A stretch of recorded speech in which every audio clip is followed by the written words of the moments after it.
This is part 5 of this Super Bowl video series. You need to watch the other parts first. The other parts, the links to them will be in the description box below this video. So again, this is part 5. You need to watch part 1, 2, 3, and 4 before watching part 5. Come back to this video though, make sure you watch all of them and every minute of this video series because it is some of the most amazing information you will ever hear in your life. All right, if you've made it this far through this video series, I think it's safe to assume that I've got your attention. And so because time is short and we're running out of time and there are many other videos that I need to produce, I'm going to refrain from putting forth a polished effort here with lots of editing and pictures, etc. And I don't even have a plan except to go through the notes in my emails, in my email thread here to friends regarding the rest of the story. But the rest of the story is very, very important and very interesting. And as important as this part 5 is, the information, part 6 is also just as important and probably more important. In fact, there's one particular piece of information which is the most important. In part 6, I will, probably close to the end of part 6, I will clearly demonstrate the purpose of the 1,335 days described in Daniel chapter 12. For those that are familiar with Bible prophecy and know this prophecy, this period of 1,335 days is leading up to the resurrection rapture event. And I will clearly show how this passage is pointing to the precise year of the resurrection rapture. So make sure you watch all of part 5 and also all of part 6.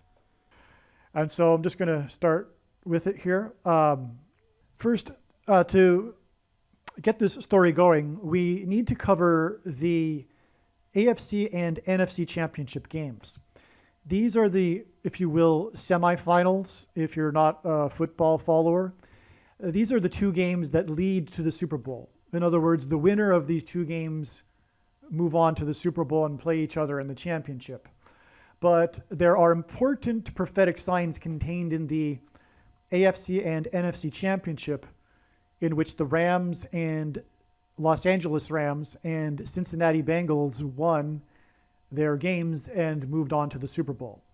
So let's begin first of all with the Cincinnati Bengals AFC championship game where they beat the Kansas City Chiefs. One prophetic sign is that the first Chiefs score was made at 7 minutes and 17 seconds on the clock. And that's hinting at Genesis 7:17. These are numbers that God pairs together in his signs. It's not the first instance by far. And we have a clear reference to Genesis 7:17, which is the first verse, or rather the verse in which the account of the flood began in Genesis chapter 7. In other words, in verse 17 of chapter 7 of the flood account was when the water came and flooded the land. And that was the beginning of 40 days of water, increasing water. And that's why the Bengals' first score was with 0.40 seconds on the clock. So the first score was with the Chiefs, 7:17, hints at Genesis 7:17. And in Genesis 7:17, we have a reference to the 40 days of the flood. And that's why the Bengals' first score was made with 0.40 on the clock. Both of this give us judgment, warning, symbolism, and is pointing to, again, how this upcoming Super Bowl is the climax of God's 9/11 signs. And as I will explain, Cincinnati, who was the team that won in this game, symbolizes America. All right, now as has been explained previously in this video, God has been using this kicker, Harrison Butker, for the Kansas City Chiefs. God used him again in this game for one reason, to point to the Cincinnati kicker who went on to the Super Bowl and the prophetic role that he will play. In other words, what I'm saying is that God is once again highlighting the importance of kickers in his prophetic signs that are climaxing with this upcoming double doink. But God again used Harrison Butker, and as I explained in the Super Bowl 55 last year, he was a 3 sets of 7. His jersey number is number 7, and he kicked 3 field goals, 1 in each of the first 3 quarters. It was a 3 sets of 7 sign, and again, that Super Bowl was one of 3 Super Bowls in a row that had 3 sets of signs, 3 sets of 7 signs in it. That's all already been explained. But the point is that we have a follow-up another witness confirmation to that, because this Harrison Butker kicker, player number 7, with 3 seconds remaining in the game, at the very end of the game, tied the game with a field goal. And field goals themselves are 3 points. So this 3-point field goal was kicked with 3 seconds left in the game. And the field goal was kicked from the 44-yard line, which is, of course, hinting at the judgment of the Antichrist, who is the 44th president, who will come to power through the death of Kamala Harris. And that's a reason why God used Harrison Butker. I haven't explained it in this video series, but I do explain it in other videos more, how Harrison Butker is symbolism for the death of Kamala Harris, which will be the door through which the Antichrist comes to power. As I've explained, Barack Obama will replace her after she dies in a plane crash. But Harrison Butker also connects directly to signs involving Harrison Ford, who is famous for his aviation mishaps. And that also connects with the 2019 Super Bowl, but that's explained in other videos. So this game went into overtime, and it was ultimately won by a field goal, or with a field goal, by the Cincinnati kicker. This climactic game-winning field goal, dramatic field goal, which focused the world on this kicker. So that one reason being that we can look at this kicker in the upcoming Super Bowl, which the media is already focused on this kicker because he is potentially going to break the record for most successful field goals in a postseason. And so anyway, he kicked the game-winning field goal in overtime.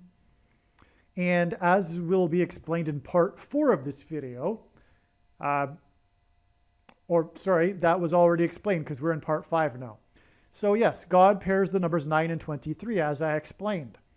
And that field goal went through the uprights of the field goal and won the game at precisely 9 minutes and 23 seconds remaining on the game, which again identifies Barack Obama when these numbers are paired together. And one of the reasons being the 23rd president, President Harrison. And that's another reason why Harrison Butker was used in this game. And again, as I already explained, God paired the numbers 9 and 23 together in this Super Bowl, with the parallels between this Super Bowl and Super Bowl 23 and the 2 MVP winners, jersey number 80 and jersey number 10, which add up to 90, which symbolizes 9, which gives us a pairing of 9 and 23, going back to Super Bowl 23, the last time that the Cincinnati Bengals were in the Super Bowl. And so that's why the AFC Championship game finished, or the ball went through the upright at 9 minutes and 23 seconds left in the overtime. All right, so let's move on to the Rams NFC Championship when they played the San Francisco 49ers. There was a ton going on in this Rams game, and as I wrote in my email, maybe too much to type out. There's just so much, but I did end up typing, I think I typed it all out. So let's go through my notes here. The first down took some time because the teams went back and forth without making a first down. But the first down was made by a pass from player number 9 to player 10. As I explained before, that gives us 9/11 symbolism because of Isaiah chapter 9, verse 10 through 11.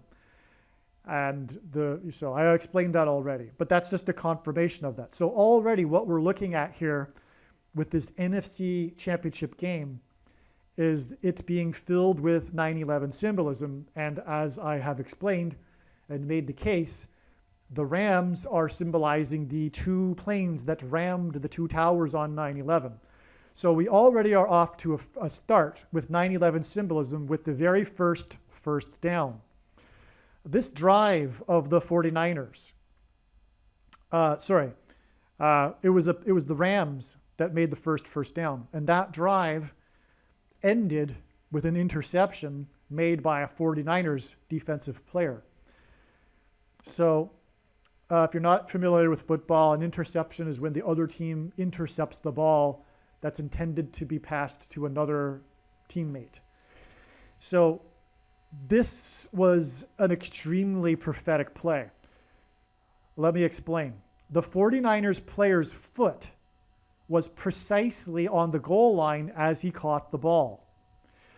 He caught the ball and made the interception with exactly 7 minutes on the clock. In other words, it was 7.00 on the clock when his foot was on the goal line and he made the catch.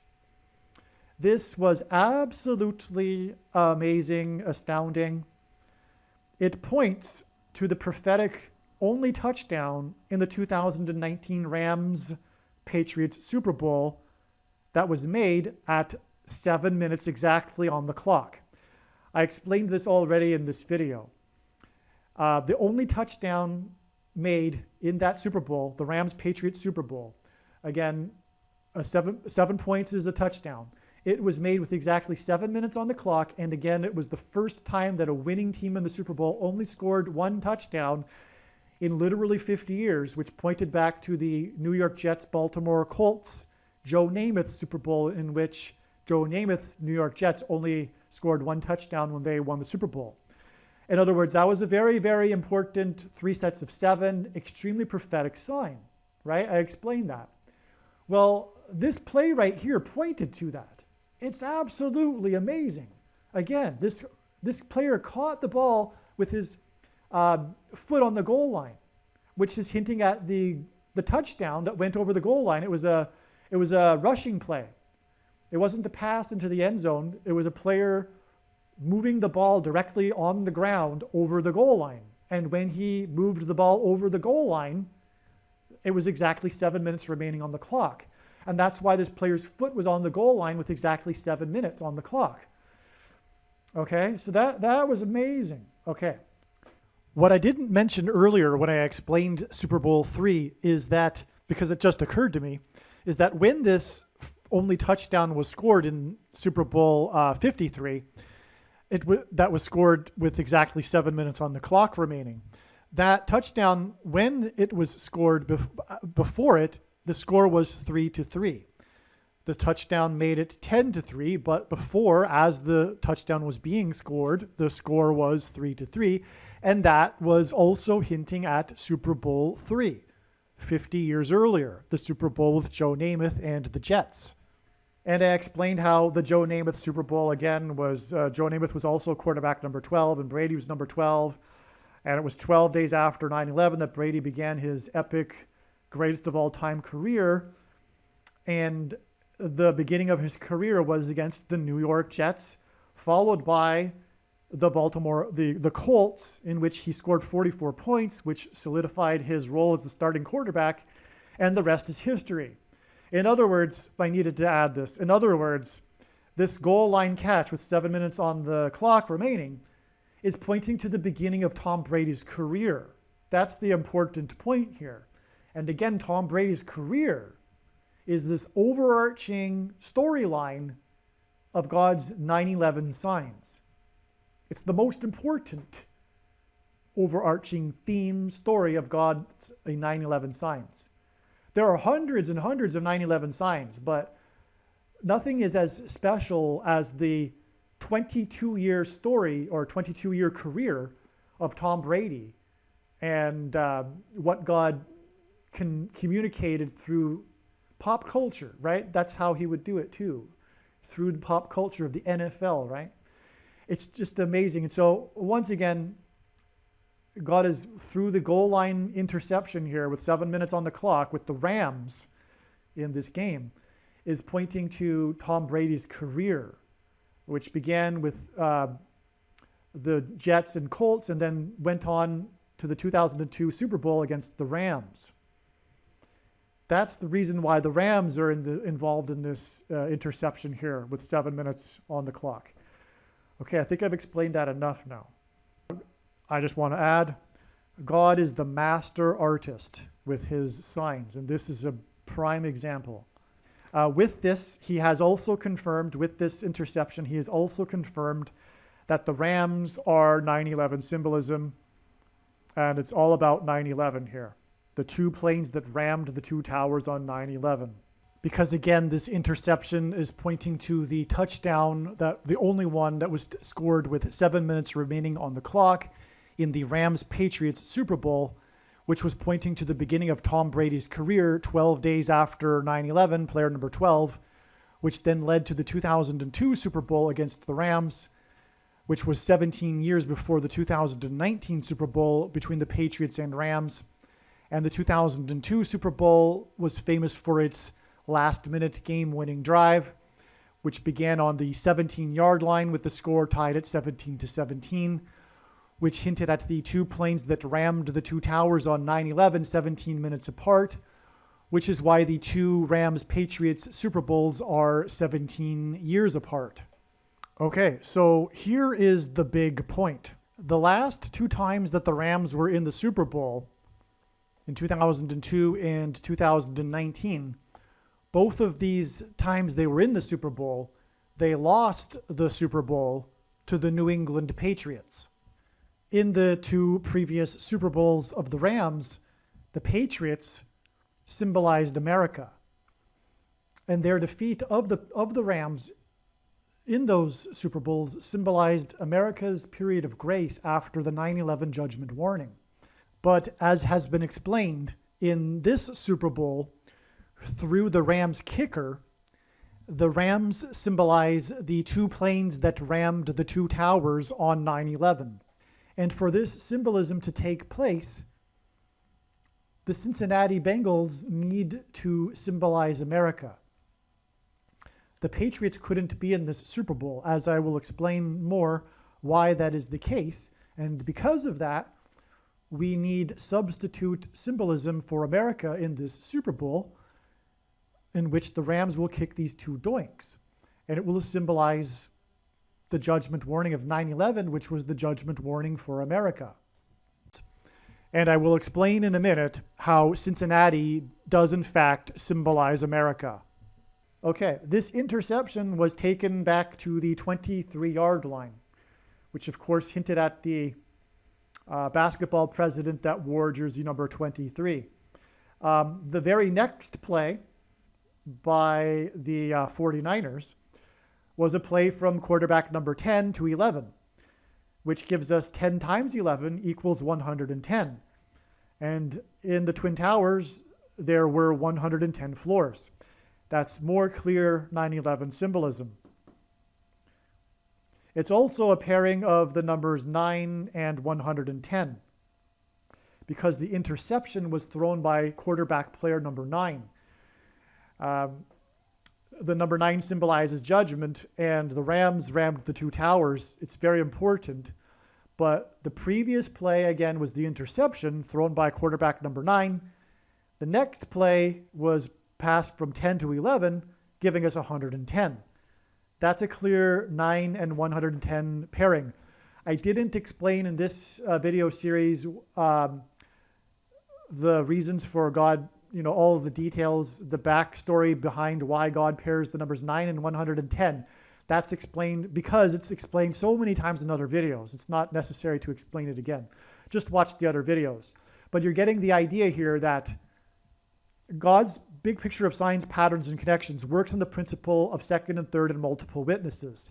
This is what makes it true and not a product of one's imagination, and what makes it different and unique from everything else. Because as the Bible says, second and third witnesses are required to confirm a matter. That's why God pairs numbers together.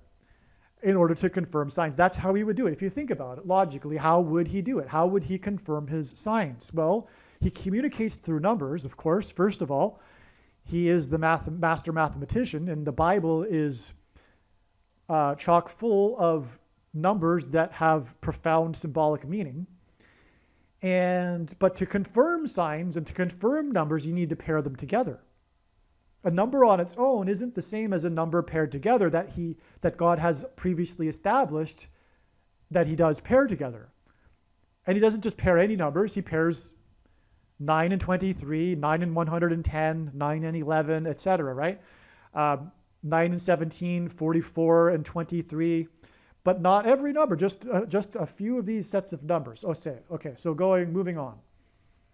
The first touchdown of the game was for the Rams, and it was a pass from player 9 to 10. Again, Isaiah 9:10 symbolism, which is 9:11 symbolism. All right, now here is the I don't even use those words in my vocabulary anymore. I'm sorry, because, it's just not appropriate to say those words anymore, given what I believe. So here is the most profound thing. This touchdown pass was made to player number 10 in the end zone, the star receiver for the Rams, and it was in LA.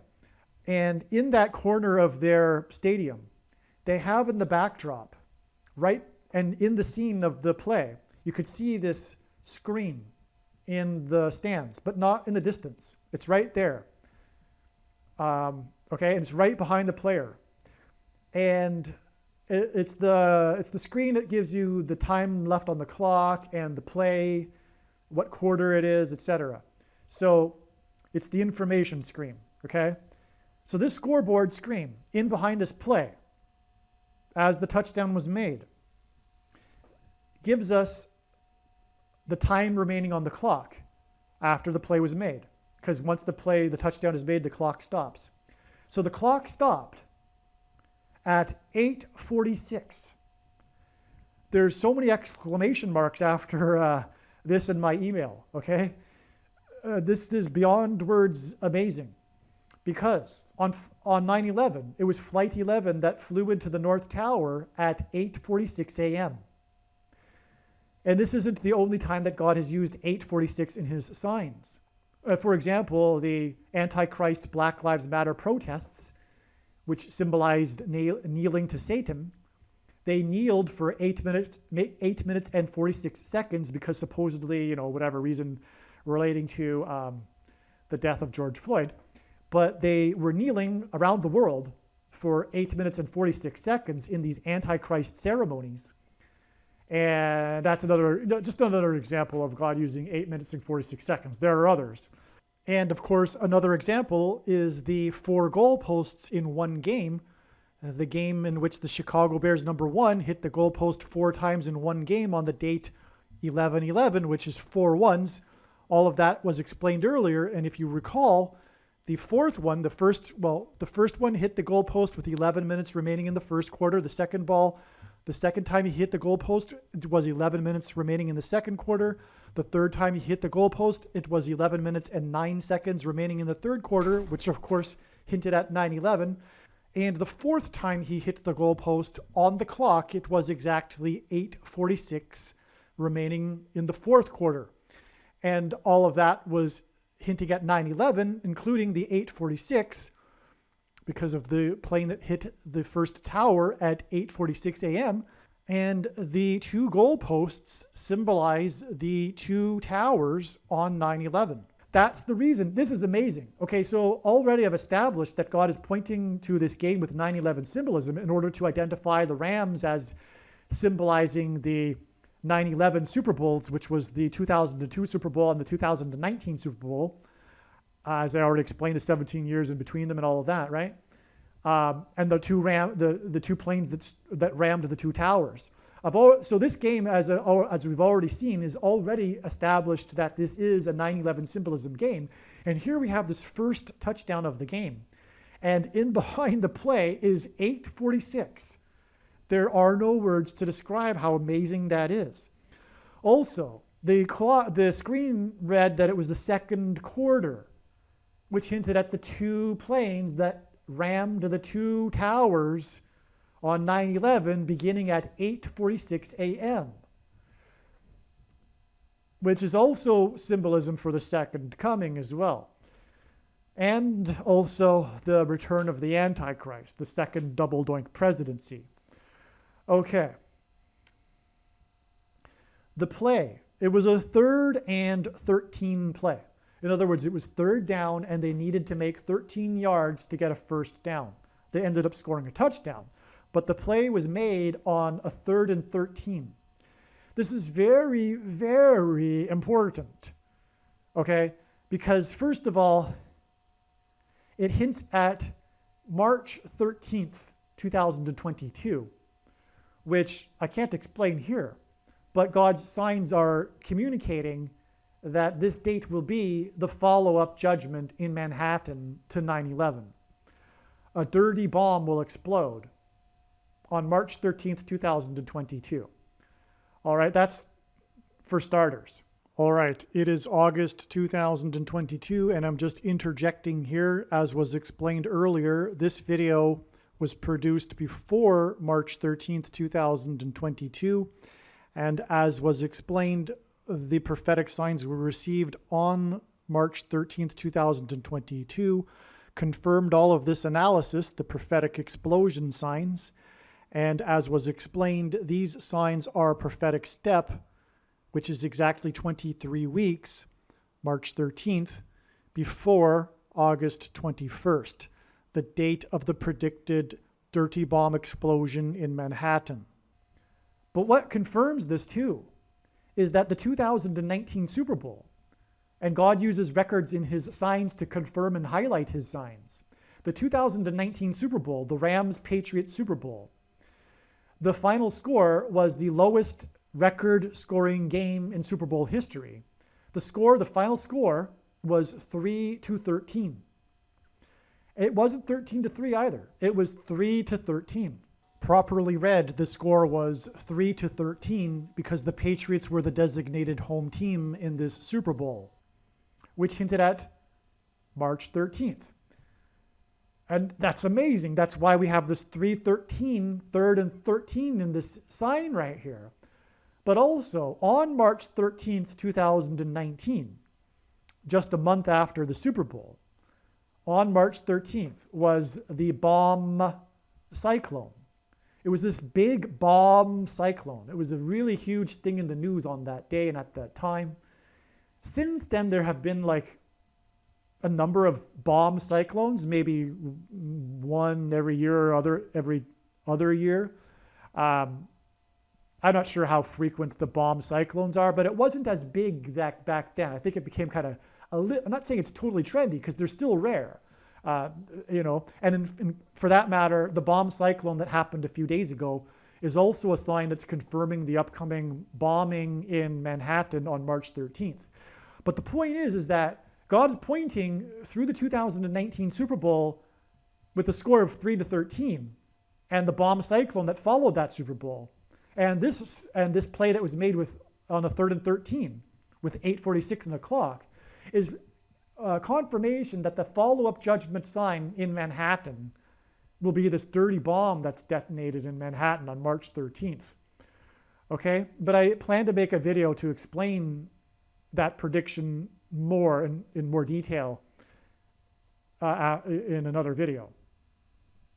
And since this video, it regards the connections between the double doinks and the kicks and the goalposts in prophetic football games, it is extremely appropriate that it is mentioned that from the double doink, the Chicago playoff game that was described earlier against the Philadelphia Eagles and Nick Foles in Chicago, the Bears kicker, player number 1, that had previously in the season hit the upright goalpost 4 times in one game. If you recall, he kicked the extremely prophetic double doink with 9 seconds left remaining in the game and thereby lost the game for the Bears. This prophetic double doink on January 6th, 2019 was exactly 9 months and 11 days to the bomb cyclone in Boston, Massachusetts. There was this epic, record-breaking bomb cyclone on October 17th, 2019. And as is the case with God's big picture of signs, patterns, and connections, there are many other signs and second and third witnesses confirming this. And that's the extreme difficulty in explaining God's big picture of signs, because it's an interconnected web. And when you try to explain one part of the web, you end up pulling the entire web. Because to explain one thing requires 2 or 3 witnesses, and they in turn require 2 or 3 witnesses, and they in turn require 2 and 3 witnesses, and it just goes on into infinity. And so I'm not going to explain the second and third witnesses to the bomb cyclone and the connections and the Trump signs and the wall symbolism, the seawall in Houston and all of that, okay? But on October 17th, we had this record-breaking bomb cyclone in Boston, and it was the lowest ever recorded barometric pressure. So it was record-breaking. And this was the same year of the record lowest score ever in Super Bowl history, with the score 3-13, which, as I explained, was pointing to March 13th of that year also of a bomb cyclone. And so, in other words, the record-breaking Super Bowl is also, that's pointing to a bomb in Manhattan, is also confirmed with this 9 months and 11 days connection to the bomb cyclone, the record-breaking lowest barometric pressure in Boston, Massachusetts. But how is it relevant? How does it connect to the double doink? Well, in the sign, one of the news stories was how the winds were so strong that they blew and shifted the Patriots, the New England Patriots goalposts in their practice field. And so that was a news story. And so that's the goalposts. And it was 2 goalposts that were moved because of the wind from the bomb cyclone. And so there you have it. Just to repeat it very quickly again, it was the 2 goalposts in Massachusetts with the Patriots that were blown, knocked, moved out, shifted out of their place exactly 9 months and 11 days after the double doink. And again, football goalposts symbolize the 2 towers. The 2 uprights symbolize the Twin Towers on 9/11. And double doink field goal attempts, when the ball hits 2 uprights, also symbolize when the 2 planes struck the 2 towers on 9/11. And it was a record-breaking barometric bomb cyclone, and it was the year that the Patriots won the Super Bowl, with the score being a record lowest, hinting at the record lowest barometric pressure. And it was against the Rams, and it was a 9/11 symbolism Super Bowl. The 2 planes that rammed the 2 towers, and this was 17 years after the 2002 Super Bowl. So I think that's pretty clear. That is amazing, and it's a confirmation that we are expecting a bomb, a dirty bomb in Manhattan as the follow-up sign to the 9/11 judgment warning in 2001, which will be March 13th, 2022. As explained at the end of part 3 of this video series, it was expected ahead of time that March 13th would be the day of an explosion in Manhattan, the follow-up sign to the 9/11 events. However, as was explained, we received the explosion signs anticipated regarding and involving the United States, and the signs on March 13th, 3/13, gave us the 40 days count, as was explained, to April 22nd, the day it is predicted that there will be an explosion, a dirty bomb, probably in Manhattan. San Francisco, by the way, is the city God uses as Antichrist symbolism. It points to the first Antichrist, Pope Francis, as I explained before, and that's the Antichrist that Barack Obama, the second Antichrist, will get his power from. Also, importantly, San Francisco symbolizes the Antichrist and the Antichrist system. God uses San Francisco not only because of the name, but importantly, the Golden Gate Bridge. It is known as the gateway to America. And in the Bible, judgment, destruction begins at the gates. And so this is symbolic of the gates of judgment on America, San Francisco being the gateway to America. But anyway, so that was amazing. But the first San Francisco touchdown was made from a pass from player number 10 to 19, which of course was 9/11 symbolism. In that we have 2 1s and a 9. The ball was caught on the 47-yard line and then ran into the end zone for the touchdown, which hinted at the 47th president. All right, so the dramatic ending of this game, this NFC Championship game between the Rams and the 49ers, was with the game tied at 17-17. This was, of course, reminiscent of 2002 in the Super Bowl, when the game, at the end of the game, the score was tied at 17-17. And then Tom Brady, with 1:21 seconds remaining on the clock, beginning on his 17-yard line, drove down the field and then scored a field goal at the end of the game to win it. I believe it was with 4 seconds left, and it was kicker number 4 that kicked it, which also hinted at the 44th president. But this game also came down to the last minute with the score tied at 17-17. That's not coincidental. We're talking about the Rams here. And it's all about pointing back to the beginning of the 9/11 signs with Brady's career and that first Super Bowl against the Rams. And again, the reason for the number 17 is because of the 17 minutes in between when the two planes rammed the two towers 17 minutes apart.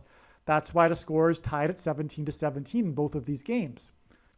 The final score ended up being 20-17, just like the 2002 Super Bowl. The final big play of the game was the almost sack by the Rams player number 99, and the 49ers toss, the quarterback's toss, Garoppolo's toss interception, because he was about to be sacked by player number 99, which is judgment, symbolism. He tossed the ball away, which ended up being intercepted. This play, this final big play, and that was the end of the game, because the Rams were ahead and they had the ball back and then there was no more time left. So that was the big final play. Before that, arguably the 49ers had a chance to drive down the field and get a field goal and maybe tie it again, right? Or something.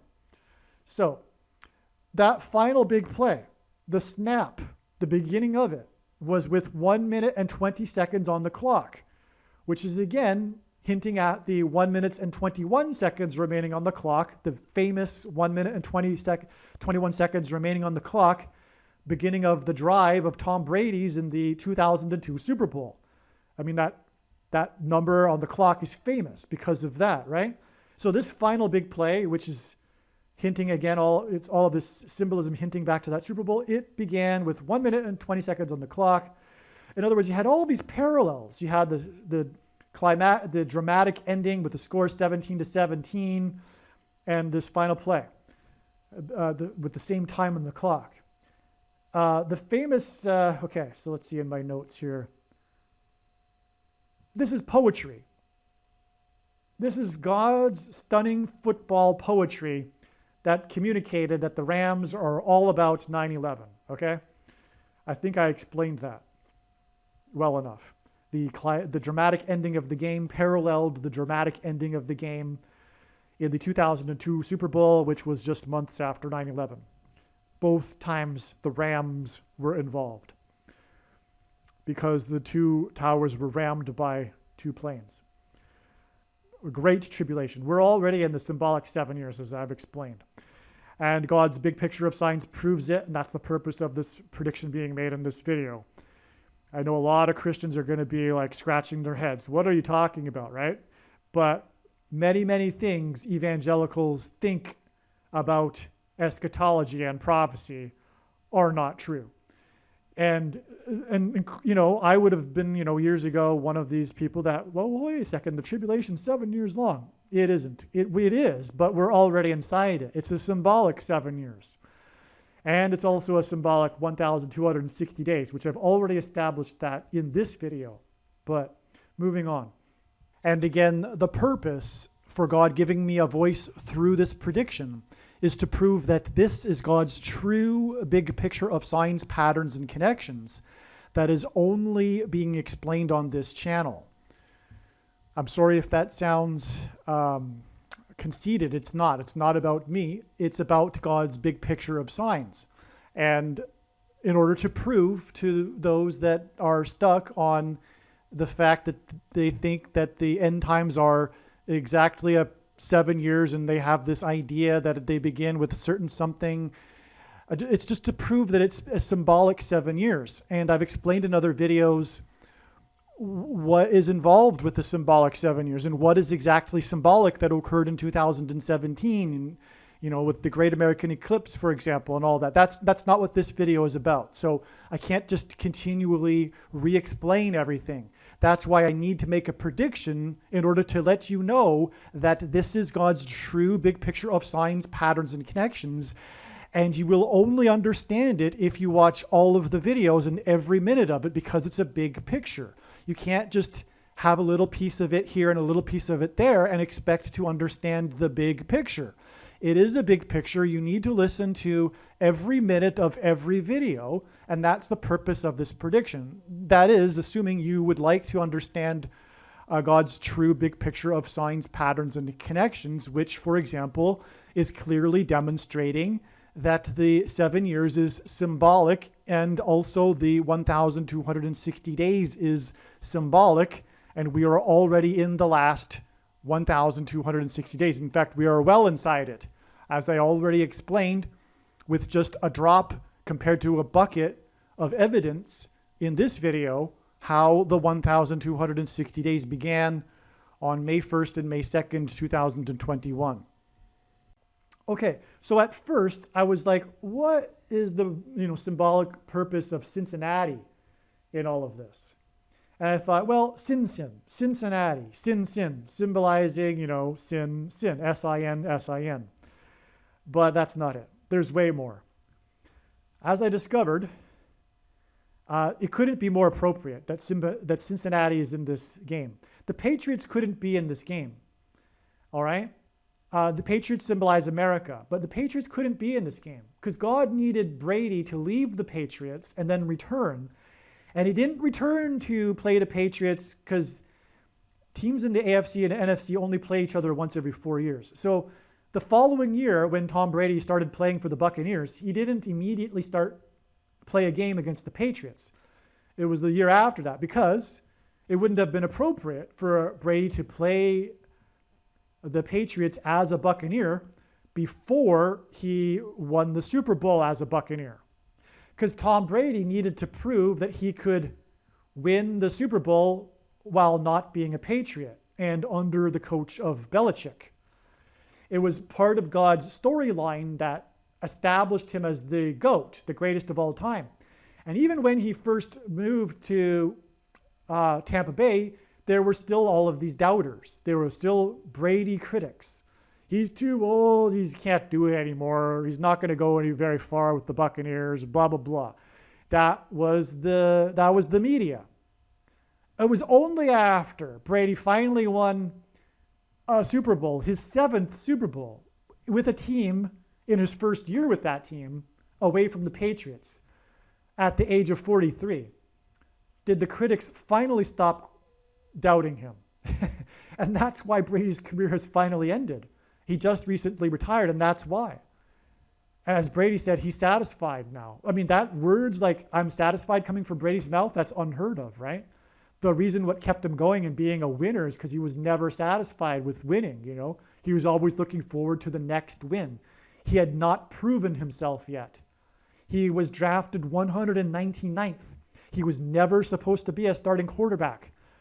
He proved that he is the greatest of all time, and only until he won that final Super Bowl did he really nail it and become the greatest of all time. And that's why Brady, in the following year after that, finally returned to play in Boston. The game, and it's not even a coincidence that the game was in Boston.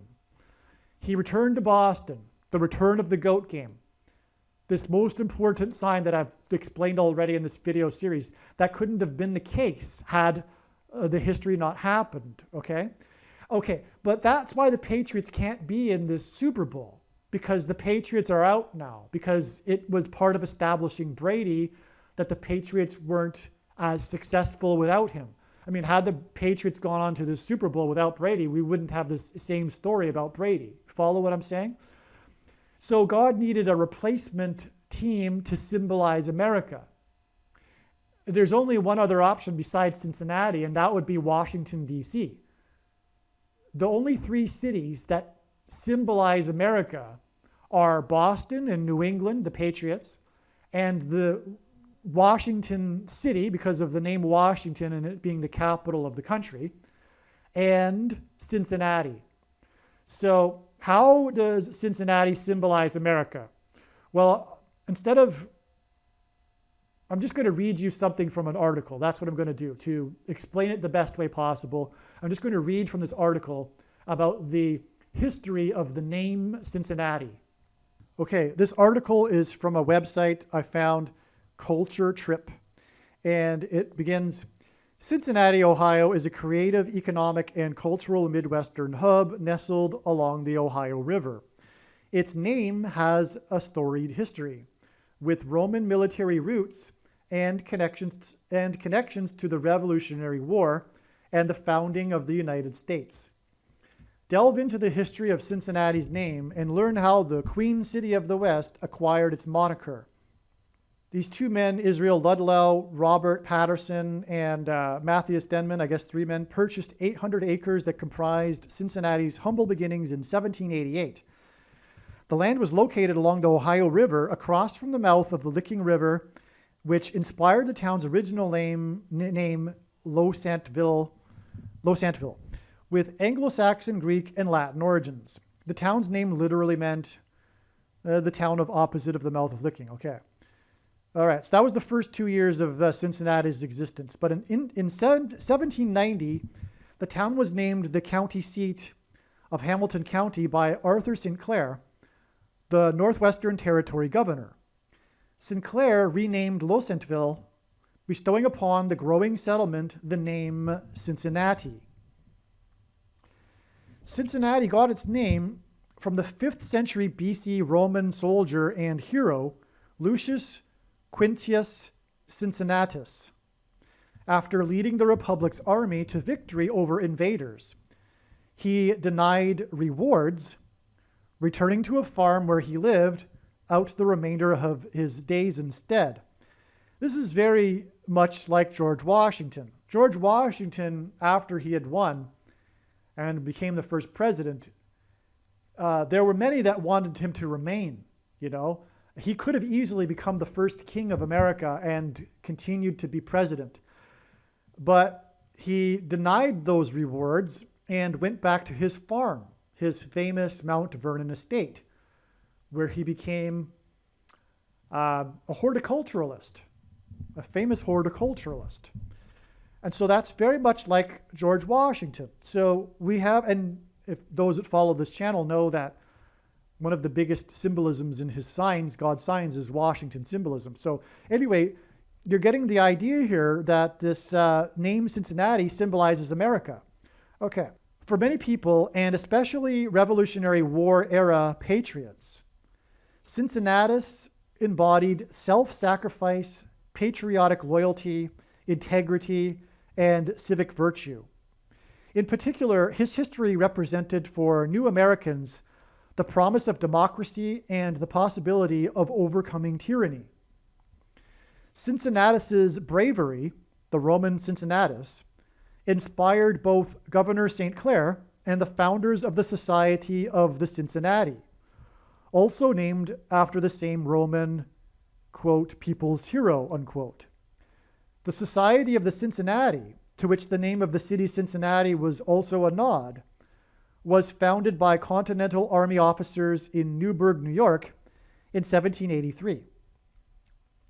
The society still exists today as a fraternal, philanthropic, and patriotic organization dedicated to what its members describe as the values and memory of the American Revolution.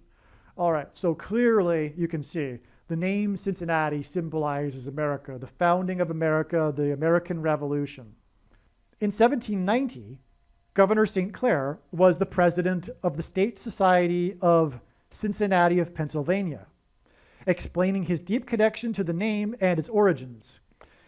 Many members of the society had settled throughout the territory he governed, making Cincinnati a particularly suitable name for the growing region. Cincinnati was subsequently incorporated as a town in 1802 and officially reorganized as a city in 1819. It would eventually become, for a time, the most densely populated city in the United States and a major center of industry and commerce. A friend of mine emailed me and added another thing here. He said, one thing I can add is the connection between Cincinnatus and George Washington, who mirrored a number of important aspects of his Roman predecessor. Washington was called the American Cincinnatus and also served as the President General of the Society of Cincinnati. There were various artwork and sculptures done celebrating Washington in this regard. If you will Google search George Washington connection to Cincinnatus, you will find numerous links on this topic. This adds substance to the idea that Cincinnati is a city representing America, particularly the agrarian interior of the nation and the common man. All right, so I think we've established clearly enough that Cincinnati symbolizes America, and that's why this final climactic Super Bowl before the tribulation and execution of judgment on America involves Cincinnati. All right, so now that we've established that, but why the name Bengals? Why is it the Cincinnati Bengals? Of course, the Bengals is a type of tiger. I think it's the biggest tiger in the world, coming from India. And the thing is that here's the connection. Cincinnati is a name that comes from ancient Rome. Cincinnati has a controversial connection to Rome through an ancient Rome statue. Okay, so this Roman statue, first of all, this is this statue of the wolf. What's it called? It's the Capitoline wolf. This is a famous statue in Rome. This statue was made at the founding of Rome, and it's this wolf that is breastfeeding these three other characters. I believe it's three. But I forget the history, and I don't think it's important, so I'm not going to go research it, or what it all symbolizes. But it's the symbolic beginning of Rome. It's the statue, like the statue that symbolizes Rome, okay? The Capitoline wolf. Now, there's a famous replica of it in Cincinnati that was donated by the dictator of Rome, Mussolini, in the 1930s. And I think it was in 2015 or 16, one of the politicians in Ohio or maybe Cincinnati wanted to remove the statue, but there was backlash against that idea, pushback, and so it was never done. But he felt it was inappropriate because I guess a lot of people do feel that it's inappropriate that this statue exists because it was donated by Mussolini. But anyway, this gives us more connection to Rome because, of course, the name Cincinnati, as was just explained, comes from Rome, the warrior Cincinnatus, but also through this statue. But in this case, it symbolizes tyranny and totalitarianism, which is what America and the West is moving into. Full on, at full speed, totalitarianism because of the mass formation, otherwise known as a mass psychosis. I highly recommend listening to the clinical psychologist professor from Ghent University of Belgium, who studied this phenomenon of a mass formation that occurred in the 1930s in Germany and I guess Italy too, and also Russia. 30% of the population is hypnotized. The other 30% is fighting back, and the 40% in between are going along out of inconvenience and just, couldn't be bothered, don't understand the threat that the 30% that are hypnotized are where this is all headed. So anyway, so we're headed towards totalitarianism, and that was Mussolini. But anyway, the point is that it's controversial, and that's tying, again, Cincinnati, the city, to Rome. Now, what's the importance of that? Well, Rome was known for its bestiari. Bestiari was the games in the arenas in which wild animals were used, and often combat between humans and the animals. Prisoners were fed to the lions. Okay, the bestiari was what it was called. And they often involved tigers. That's the thing. And it was the Christians in the early centuries, the first centuries, that were fed to the lions in Rome, the lions and tigers. And this is the reason for the Bengals symbolism in this Super Bowl. Everything comes full circle in the tribulation. In the end, the Church of Rome will again persecute true Christians. And the reason why the Antichrist, the first one, is Pope Francis, that's the reason, is actually the main purpose of the end times is to weed out the false Christians through the test of faith, which is the mark of the Antichrist. A lifetime's worth of testing condensed into this brutal period, if you will. In other words, it's necessary for the Antichrist to be a supposed Christian in order to deceive false Christians. And I certainly don't mean that in the Calvinist sense, where people are already predestined to be saved and unsaved, etc., which is an abhorrent doctrine that God hates. What I mean is, it's necessary for the Antichrist to be Christian to test the faith of Christians in order to weed out the ones that won't make it, in order to cleanse and purify Christ's church. But anyway, it all comes full circle. I mean, if there are Catholics listening to this, it's time to wake up. As Bible prophecy says in the book of Revelation, there's a call to come out of her, my people. The her is Mystery Babylon, which is clearly and zero doubt Rome. There are actually Christians that believe that Mystery Babylon is America. They're very, very wrong. Although there is some Mystery Babylon symbolism, you could argue, in the architecture of Washington, D.C. and other things at the founding of America, it isn't Mystery Babylon. But that symbolism, whatever might be there, is for the purpose of tying it to Rome. I mean, just for example, the Washington Monument that is lined up with the dome of the Capitol building was fertility symbolism, right? If you didn't know that. The dome symbolizes woman, and the monument is a phallic symbol. But that's pointing to the Vatican, because that's the same thing on display in the Vatican. You've got the phallic symbol in the middle of the circular, what do they call it? The Basilica Square or something? I don't know. St. Peter's Square. But it's a circle, and in the middle, which is a female symbolism, and in the middle is the phallic symbol, and then the dome of the St. Peter's Basilica. But anyway, there's, in other words, parallel between Washington and Rome. But Washington gets its power from Rome in the end times, okay? Anyway, you might have the eyes to see that because you can't see that today. Like, how in the world is Rome going to become the center of the world again? But that's what the Bible prophecy says, and I believe I know how that will even happen. The Pope will declare that aliens have made him world ambassador, because as 2 Thessalonians chapter 2 says, the power of the Antichrist, which is a religious deceiver, as if we read that chapter properly, first religious and then political from his religious seat of power, which is why the Antichrist, the first one, is not a secular political guy like Obama. Anyway, he comes to power through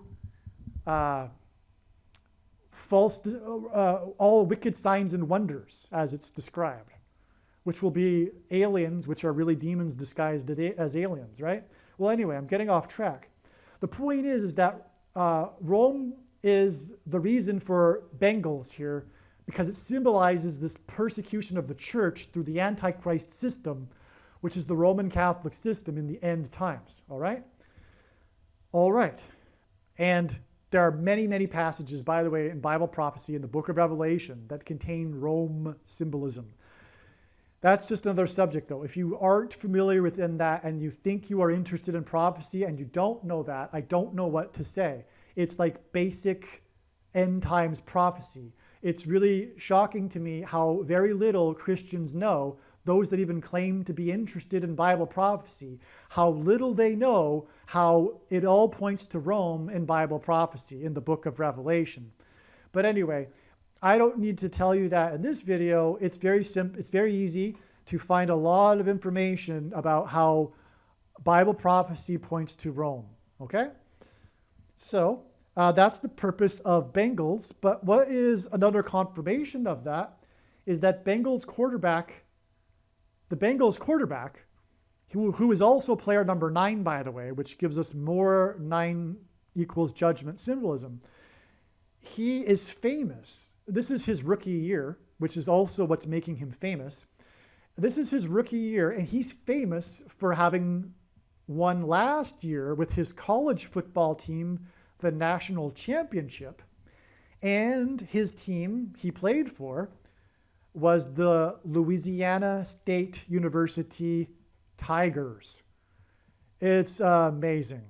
This Tigers quarterback that won the championship and is famous for having won it is now playing with the Bengals. Okay? It's amazing. In fact, his nickname while playing for the Tigers in Louisiana was Tiger King. By the way, I think I said earlier, Cincinnati, this will be their first Super Bowl in 33 years. And when they were in the Super Bowl before, it was against San Francisco. This is also confirmation that Bengals is pointing to the bestiary, which is symbolism for the persecution of the true Christians in the end times by Rome, is because Cincinnati's last Super Bowl was against the San Francisco 49ers. And again, God uses San Francisco and the 49ers to point to Pope Francis. And that Super Bowl, which was the first Super Bowl that was tied at halftime and the score was 3-3, was 33 years before this upcoming Super Bowl. But anyway, that Super Bowl that was played 33 years ago against the San Francisco 49ers was 7 years after the previous Bengals Super Bowl, which was also against San Francisco. And I think I explained this already, but that 7 years again symbolizes the end times period, which will be ruled by Rome symbolically, because we're already in the 7 years. And so, yeah, that's more confirmation. That's 7 years between these two Cincinnati, San Francisco 49ers Super Bowls. What's also very interesting on a side note, God has demonstrated these signs involving the baseball teams from Cincinnati and San Francisco. And there was this prophetic bees game. It was a nationally televised game in 1976, which means it was the game of the week. This was in an era where if you didn't live in a city that had a team, you didn't watch baseball on TV unless it was the game of the week. There was before, the modern era of television. Anyway, it was the game of the week. So the nation was watching this game. And it was played in Cincinnati because of a strike. It was supposed to be played in another city, but it ended up being played in Cincinnati because it was a strike by union workers in television, cameramen or something. So anyway, long story, but that gave us, arguably end times mark of the Antichrist symbolism, rebelling against the system, etc. But the game was delayed by 17 minutes because of a swarm of bees. And it was a big deal. And the thing is, though, this happened 3 more times with Cincinnati in history. And the last time that happened was also prophetic. And it was also against the San Francisco Giants. And again in Cincinnati.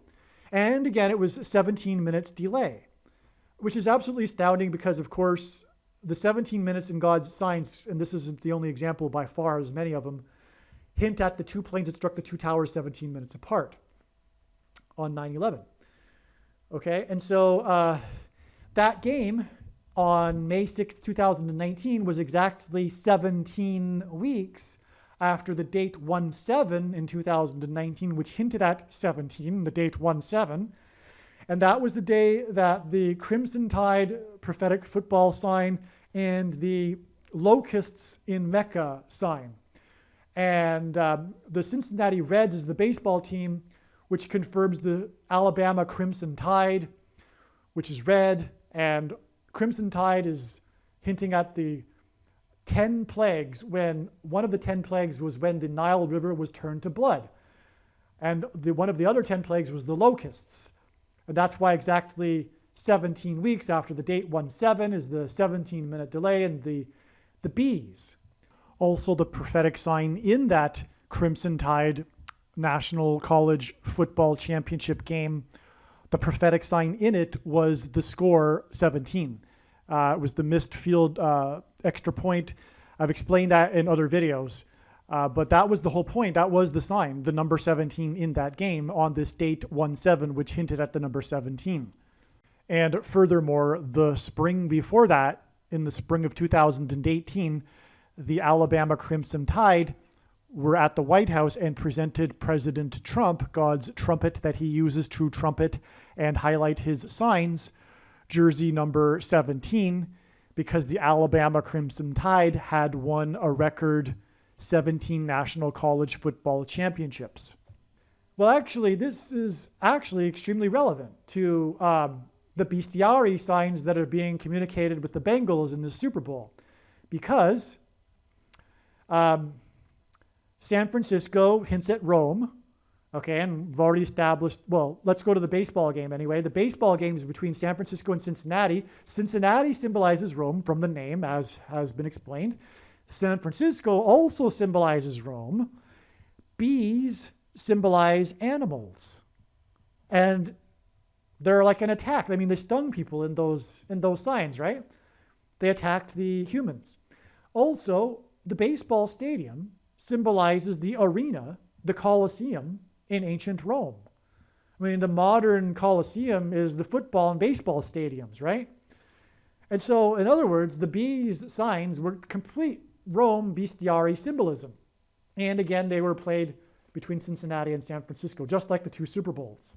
And here, my friends, is why in this upcoming Super Bowl, this climactic Super Bowl before the execution of judgment and the arrival of the Antichrists, including Pope Francis, is why we have these two beasts, the Rams and the Bengals, but more specifically, the Bengals, because as has been explained, it ties to Rome through Cincinnati and the statue in Cincinnati that was donated by Mussolini, the dictator that is Antichrist symbolism.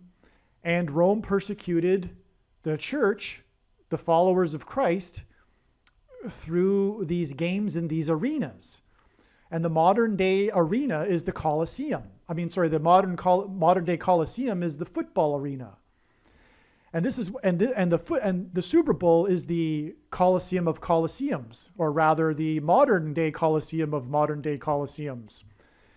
And that's why the Bengals are in this Super Bowl. What is also very important here is, what do bees do? These very, very prophetic bees signs. Well, first, before I explain that, let me give you one more second witness to the relevance of these prophetic bees signs. The games again were between Cincinnati and San Francisco. The day that the bees swarmed Cincinnati in 2019, which again was exactly 17 weeks after the date 1/7 and all of what I just said.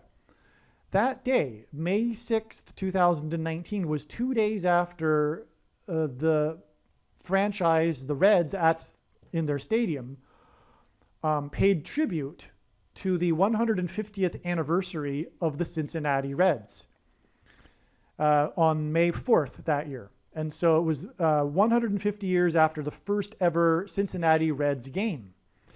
That's very, very interesting, because just a few days after this, on May 10th, 2019, coincidentally, was the 150th anniversary of the Transcontinental Railroad. And I could go on for an hour about God's signs in 2019 that were about the 150th anniversary of the Transcontinental Railroad. But in a nutshell, the summary is that God is demonstrating that he has had his hand on American history, including its manifest destiny, westward, etc. And where did the railroad go? It went to San Francisco.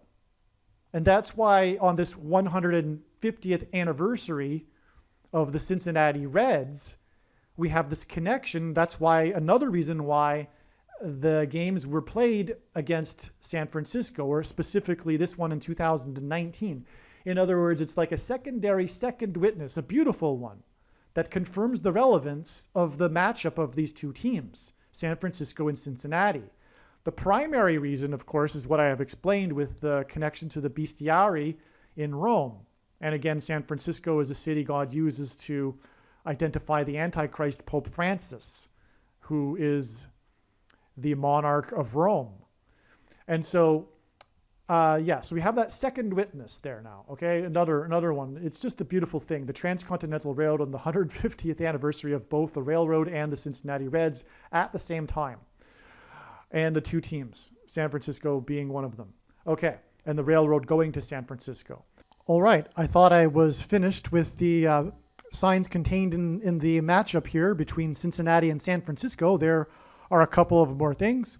I just mentioned a minute ago that the Pope Francis is the monarch of Rome. These signs involving bees were about the queen bee, the monarch of the bee swarms. Also, the symbolism here is that the railroad connected the Midwest to San Francisco.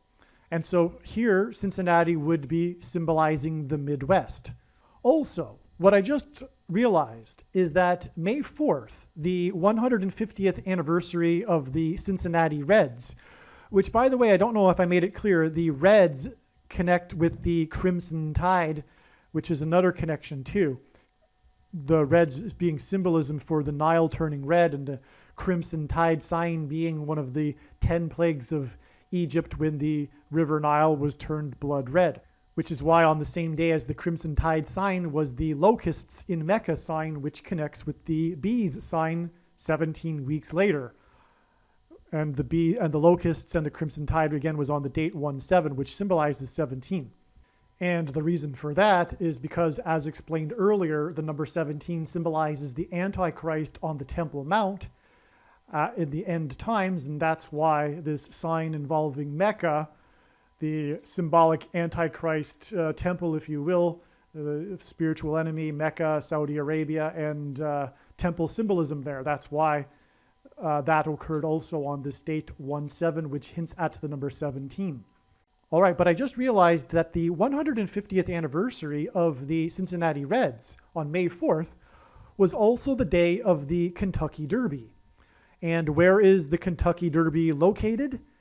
Literally just down the street from Cincinnati. It's 100 miles. It's only an hour and a half drive. If you look at it on the map, these two cities are the two closest major cities to each other. And so that isn't a coincidence that happened, the 150th anniversary on the same day as this prophetic, extremely prophetic Kentucky Derby race. This was the race in which maximum security was disqualified, which was symbolism for the security of America falling, collapsing. The winner horse was Country House, which symbolized the White House, and the 22-minute deliberation by the judges making their decision regarding who won the race and whether maximum security would be disqualified. That symbolized the Supreme Court ruling on the 22nd Amendment, which Barack Obama will overcome, which restricts someone from being elected to the office of White House more than twice. He will be appointed instead, and that will be decided in the Supreme Court. Hence the judges in the 22-minute, it was famous for being, quote, 22 minutes, unquote, long. The decision took 22 minutes famously. And so anyway, that's that sign right there, and that occurred on the same day as this 150th anniversary of the Cincinnati Reds, which is tying into all of this other Antichrist symbolism. And so that's why that is amazing. Also in the sign with the maximum security, Trump tweeted his opinion about it. God uses Trump tweets to trumpet and highlight his signs. All right, now, what do bees do, and what did they do when they swarmed the game in Cincinnati in the modern day Coliseum? They stung people. Bees sting. They have stingers. This lines up with Bible prophecy in the book of Revelation, first of all, with the locusts that sting people, which would be why this bees game occurred exactly 17 weeks after the date 1/7, which hinted at number 17 on the day of the locusts sign in Mecca, which along with the Crimson Tide sign were 2 of the 10 plagues of Egypt signs. And the serpent's heads in Revelation chapter 8. Well, I'm getting ahead of myself here. The serpent's heads are also symbolism for the same thing, which is symbolism for the serpent bite or the bee sting, which is the VACCINE. And again, the VACCINE is the mark of the Antichrist and is not a supposed precursor to the mark of the Antichrist. And the main purpose, the purpose for the prediction in being made in this video, the reason why God has given me a voice through this prediction is to prove this and to prove that this is God's true big picture of signs, patterns, and connections, which overwhelmingly, if you watch the other videos, clearly demonstrate with profound prophetic signs and connections that the V is the mark of the Antichrist and isn't a supposed precursor of the mark of the Antichrist, and the doctrine of dispensationalism and all Christians will be raptured and all of this free grace heretical doctrine, the Nicolaitan doctrine of our day that Jesus said he hates, is the reason why the majority of Christians today are not able to identify or recognize that this VACCINE is the mark of the Antichrist, because it is judgment on the church for their Nicolaitan doctrine of dispensationalism and all Christians will be raptured, etc. The thing that is preventing them from recognizing that this is the VACCINE is the mark is because it's judgment on the church. But anyway, that's what the bees are symbolizing in the modern day Colosseum here, because it's all about this persecution of the church. And it's the modern day persecution of it isn't bestiari, it's the VACCINE. And that's what bee stings symbolize. And by the way, if I haven't mentioned before, or maybe it's worth repeating, if someone is new to Christianity and Bible prophecy, the mark of the Antichrist, it's this thing in Bible prophecy that says that if you take it, you will go to hell. And those that don't take it, it will be a matter of persecution, a test of faith to resist it. And if you don't take it, you won't be able to buy or sell, as it says, which means you won't be able to participate in the economy. We'll probably have digital currency and you won't be able to have access to your bank account, etc. You won't be able to buy or sell. You won't be able to eat. You will likely need to die a martyr's death, in fact. But this is the point, and so that's the test of faith. So that's why you need to resist taking this spiritual abomination.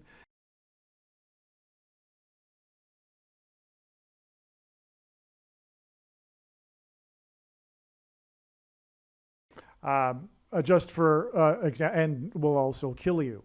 And so anyway, the point is that it's a spiritual abomination, and it is the mark of the Antichrist. It's the thing the big thing in Bible prophecy that you need to not do is take the VACCINE. That said, there are many Christians that believe that you cannot repent after taking the mark of the Antichrist. I personally don't see that in prophecy. I personally believe that it's possible to repent. One other thing worth mentioning here is that this famous Game of the Week game in 1976 was also the year of the 200th anniversary of America. But the final score was a big part of the story, actually. The news story was how the Reds stung the San Francisco Giants with the score as well, which was 11-0, which is a very lopsided game for baseball if you're not familiar with baseball. 11 runs in itself is a large number of runs relatively for a game as well. Games don't typically get scores that high. And it was 11-0, which pointed or hinted at 110, which is 110, which is one of the three most important numbers God uses in his prophetic signs and connections. One reason being is that it not only symbolizes Joshua, who died at the age of 110, but also the Twin Towers were 110 stories high when they collapsed. And this connects with the other Cincinnati Reds, San Francisco Giants baseball game in 2019, which again had a 17-minute bees game delay. The game was delayed 17 minutes due to bees, and 17 minutes, again, the purpose of 17 minutes signs is to point to the 17 minutes in between when the two planes struck the two towers on 9/11, and the two towers were made up of 110 stories. In other words, there we have our connection to confirm the prophetic relevant significance of the two games connecting to each other, the one in 1976 and the one in 2015. Not only were they in both historic anniversary years for America, but they connect with the 110 symbolism and the 17 minutes symbolism, both 9/11 symbolism. Okay, praise God. As I was making this video is obviously quite long and took me a little while, but I had to go back and edit something here and before posting it, and it came to me a massive understanding as to what is going on with this Bees game in Cincinnati between the Reds and the Giants, the San Francisco Giants. It is more than just about San Francisco, as I have explained already, the symbolism in San Francisco, but it is also about the Giants. And Giants is symbolism for fallen angels. We get this symbolism from the giants and the Nephilim from the Bible, and also the coming demonic deception of aliens and UFOs, which I believe, which won't be explained here, will begin on November 11th, 2022. Now, I'll just tell you, just quickly, briefly, although I should make another video, and I plan to, explaining it more. This discovery about the Giants occurred to me because of another Giants, which is the New York Giants football team. And I mention it because we're talking about football in this video series. There is these Miracle in the Meadowlands. The Meadowlands is the name of the stadium that the New York Giants play in. And there's three of these, what are called Miracle at the Meadowlands. One in 1978, one in 2003, and one in 2010. Okay, and coincidentally, they all occurred on the 19th day of the month. One was October, one was November, one was December 19th. 19 symbolizes 9/11 and judgment. Okay, now the one in 2010, arguably, there's an ongoing debate as to which is the most amazing one. And if you look it up, you'll find these short clips of it on YouTube of these miracles in Meadowlands, at the Meadowlands, and you'll see what I'm talking about if you look at and watch the few-minute clip for the one in 2010. But in each case, the Giants were playing the Philadelphia Eagles in all three instances, which isn't too uncommon because they play the Philadelphia Eagles once per year. But still, that's still quite a coincidence. But all of these miracles at the Meadowlands occurred playing the Philadelphia Eagles, and there's a reason for that, and that's because God uses the city of Philadelphia and the eagles to symbolize the church. Okay, and ultimately, as you will see, this is a judgment warning for the church, which is the main theme of God's true big picture of signs, patterns, and connections, which is only being explained on this channel. Now, in this Miracle at the Meadowlands, player number 10 scored the winning touchdown on a punt return as the clock expired. It was the first ever and only time that it was a walk-off, which means the game ended as the play was going on, win with a touchdown on a punt return. It was a walk-off, So anyway, it was player number 10, and that confirmed the 10 years addition to that to December 19th, 2020, which was the day that the SpaceX had on board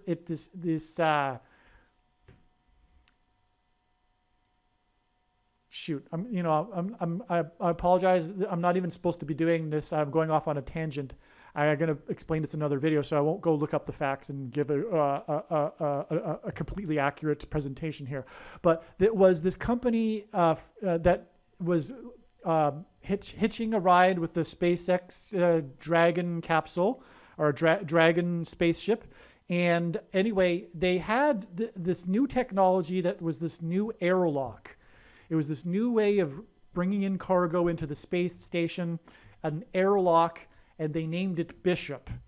And that is symbolizing Bishop, the android in the movie Aliens, which is one of the most it's a sci-fi horror movie, but it's way beyond that. It's a big part of pop culture. It's in like the top something movies of all time, gross and all this. I mean, it's a big movie. It's not just an obscure horror movie. Anyway, this character named Bishop, it's the final scene, the climactic scene where he is, flushing out the alien out of the space station through the airlock, okay?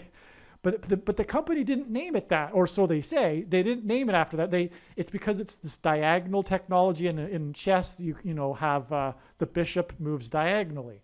Anyway, the thing is that it had 133 cubic feet. I think it was feet. It might not be. It might be meters. 133 cubic feet of airlock space, and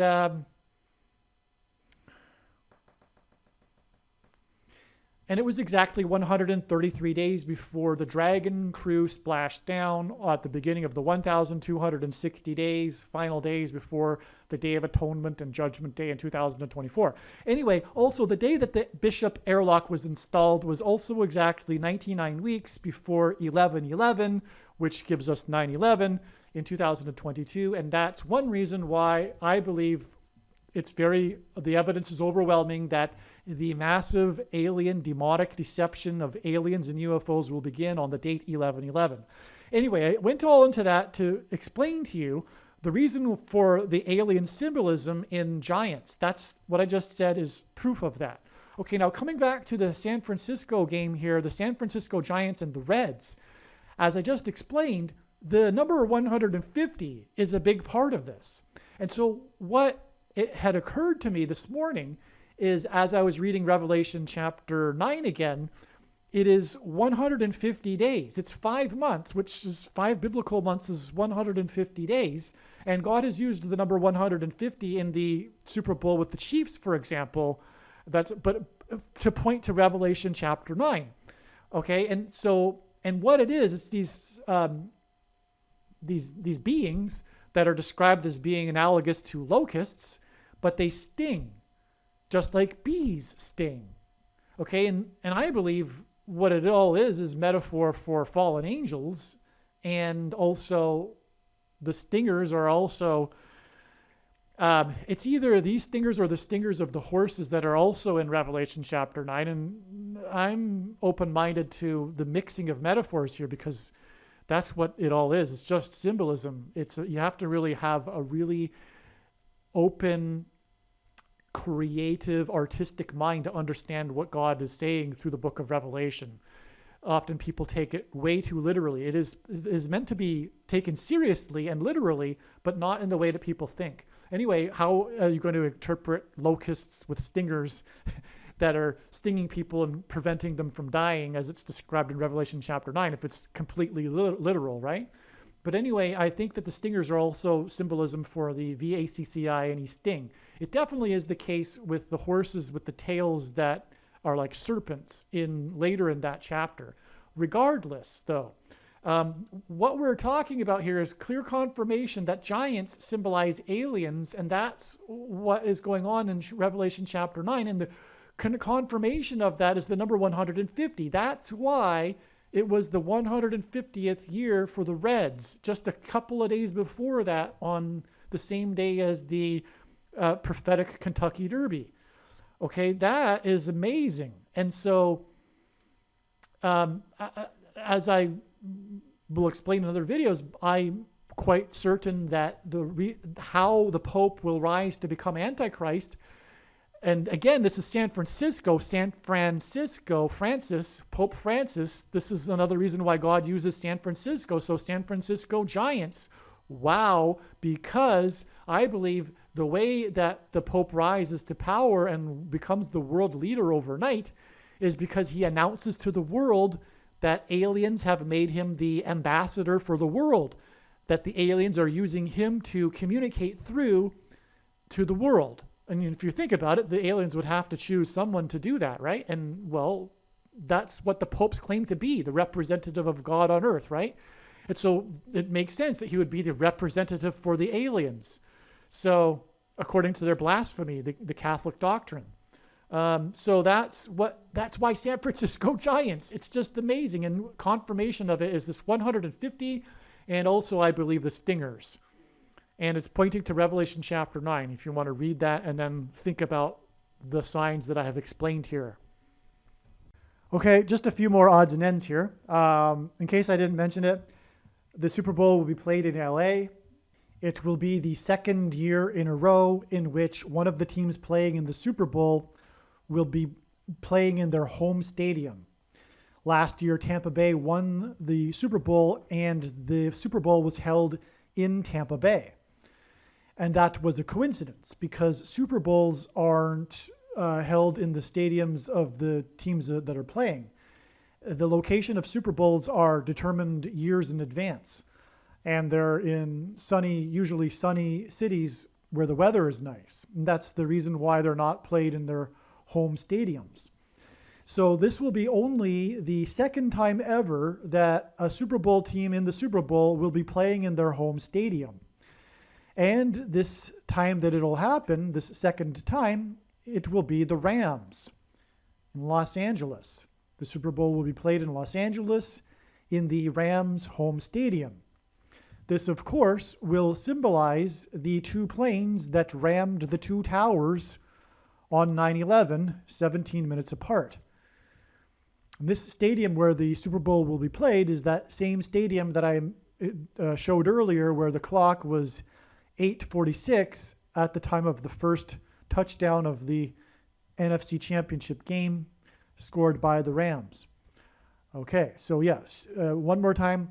Second year in a row, the team playing in the Super Bowl will be playing in their home stadium. It'll be the Rams, and it symbolizes the two planes that rammed the two towers on 9/11, which, by the way, were two flights on their way to Los Angeles. This stadium is built on the grounds of an historic racetrack, horse racing track. Now, without being tempted to get off on too much of a tangent here, because I really could, and there is hours and hours worth of information regarding how God has used horse racing signs, most prominently centered around American Pharaoh, which was Antichrist symbolism. Pharaoh in the Bible is a type for the Antichrist. The American Pharaoh is, of course, Barack Obama. And there was, in fact, a famous racehorse that died named Barack Obama that died exactly 117 years after President McKinley was assassinated. And God uses the number 117 to point to the 117th Congress, which we are already in, during which the Antichrist Barack Obama will rise to power after a death, the death of the vice president. Michelle Obama and Barack Obama will replace Kamala Harris through the use of the 25th Amendment. And President McKinley was the 25th president, which is why this famous racehorse named Barack Obama died exactly 117 years after the death of the 25th president. But the reason why God uses the horses, and I did actually mention earlier in this video the Indianapolis Colts, but that's just one small tiny example of many examples of God using prophetic signs involving horses. The reason is because of Isaiah chapter 31, which at the end of this chapter describes the Antichrist on the Temple Mount that will be defeated at the climax of the end times at the return of Lord Jesus Christ. But the beginning of this passage begins with, "Woe to those who go down to Egypt," and again, Pharaoh of Egypt was Antichrist symbolism, "and rely on horses." Now, King Solomon in the Bible was a type for the Antichrist. If you read Deuteronomy chapter 17 and then read, I believe it's 1 Kings about Solomon, he disobeyed all of the rules that kings should not be doing, including importing horses and bringing in all kinds of gold. Well, in that verse in 1 Kings, it says that Solomon brought in 666 talents of gold per year, just for starters. But the end of this mentions how he was importing horses, and it lists the price of the horses that were imported from Egypt. They were 150 shekels, okay? But this is amazing because exactly 150 weeks back from this Super Bowl that will be played on the former grounds of the historic racetrack in Los Angeles. I think it was called the Hollywood Racetrack. Celebrities would go there, etc. The 20th century, this was a big thing in the 20th century, this Hollywood Racetrack. Anyway, exactly 150 weeks back from this Super Bowl will be the day of this extremely prophetic horse sign. And it occurred in California, including in the greater Los Angeles area, in Santa Anita racetrack. It's one of the more prominent racetracks in the country. Anyway, on March 31st, 2019, it was a national news story how the 23rd horse had died at this racetrack under mysterious conditions, which, by the way, they still don't know why all of these horses have been dying there on the racetrack. But the reason why this particular horse was in the news is because the racetrack had been closed down for about 2 months prior to this to try to fix the track, assuming that fixing the track would fix the problem of the horses dying, right? And then as soon as they opened it up again, then the 23rd horse died. And so that's why it was this 23rd horse. But of course, as has been explained, God uses the number 23 to identify the Antichrist, who was the basketball president that wore jersey number 23, who will serve non-consecutive terms, just like Grover Cleveland, who skipped the 23rd presidency, right? So that's why this horse 23, and exactly 2,300 days before that, was the first Pope tweet on the date 12/12 in 2012, first entrance of the Pope into social media. But on the same day that the 23rd horse died, it was a big Pope sign. That's why the 2,300 days connection is relevant, because that was the day that the Pope was in Morocco and declared with the imam and king, or was it the king there, that Jerusalem should be an international city. He made a declaration there on that day. And on the same day, on his flight back, he criticized Trump for his wall of security, which was symbolism for judgment, right? The walls of security collapsing in judgment. Anyway, 23 days back before the 23rd horse died, President Trump, God's trumpet that he uses to trumpet and highlight his signs, was in Beauregard, Alabama, visiting the 23 crosses for the 23 people that died in the prophetic tornado. And that's another 23 sign. So anyway, it just goes on. And I literally mean that. I could go on for infinity. So the point is that 150 weeks back exactly is this horse sign, the prophetic Antichrist sign. And again, 150 and horses is in 1 Kings, and it's in this chapter that makes Solomon a type for the Antichrist. If you're not familiar with that concept, I highly recommend Googling that. You'll find something about it, how Solomon is a type for the Antichrist. Well, anyway, this Super Bowl will also be exactly 88 weeks after the extremely prophetic fiery crash involving 9 horses, 9 symbolizing judgment, on Pentecost. And it was an extremely prophetic Pentecost. Many things happened on that Pentecost.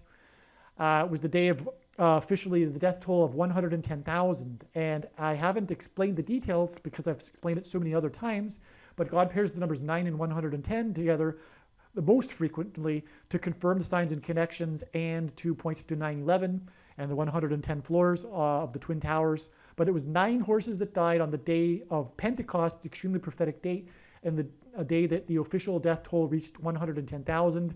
And that was 3 sets of 7 days after the death toll reached 90,000. Again, another pairing of 9 and 110.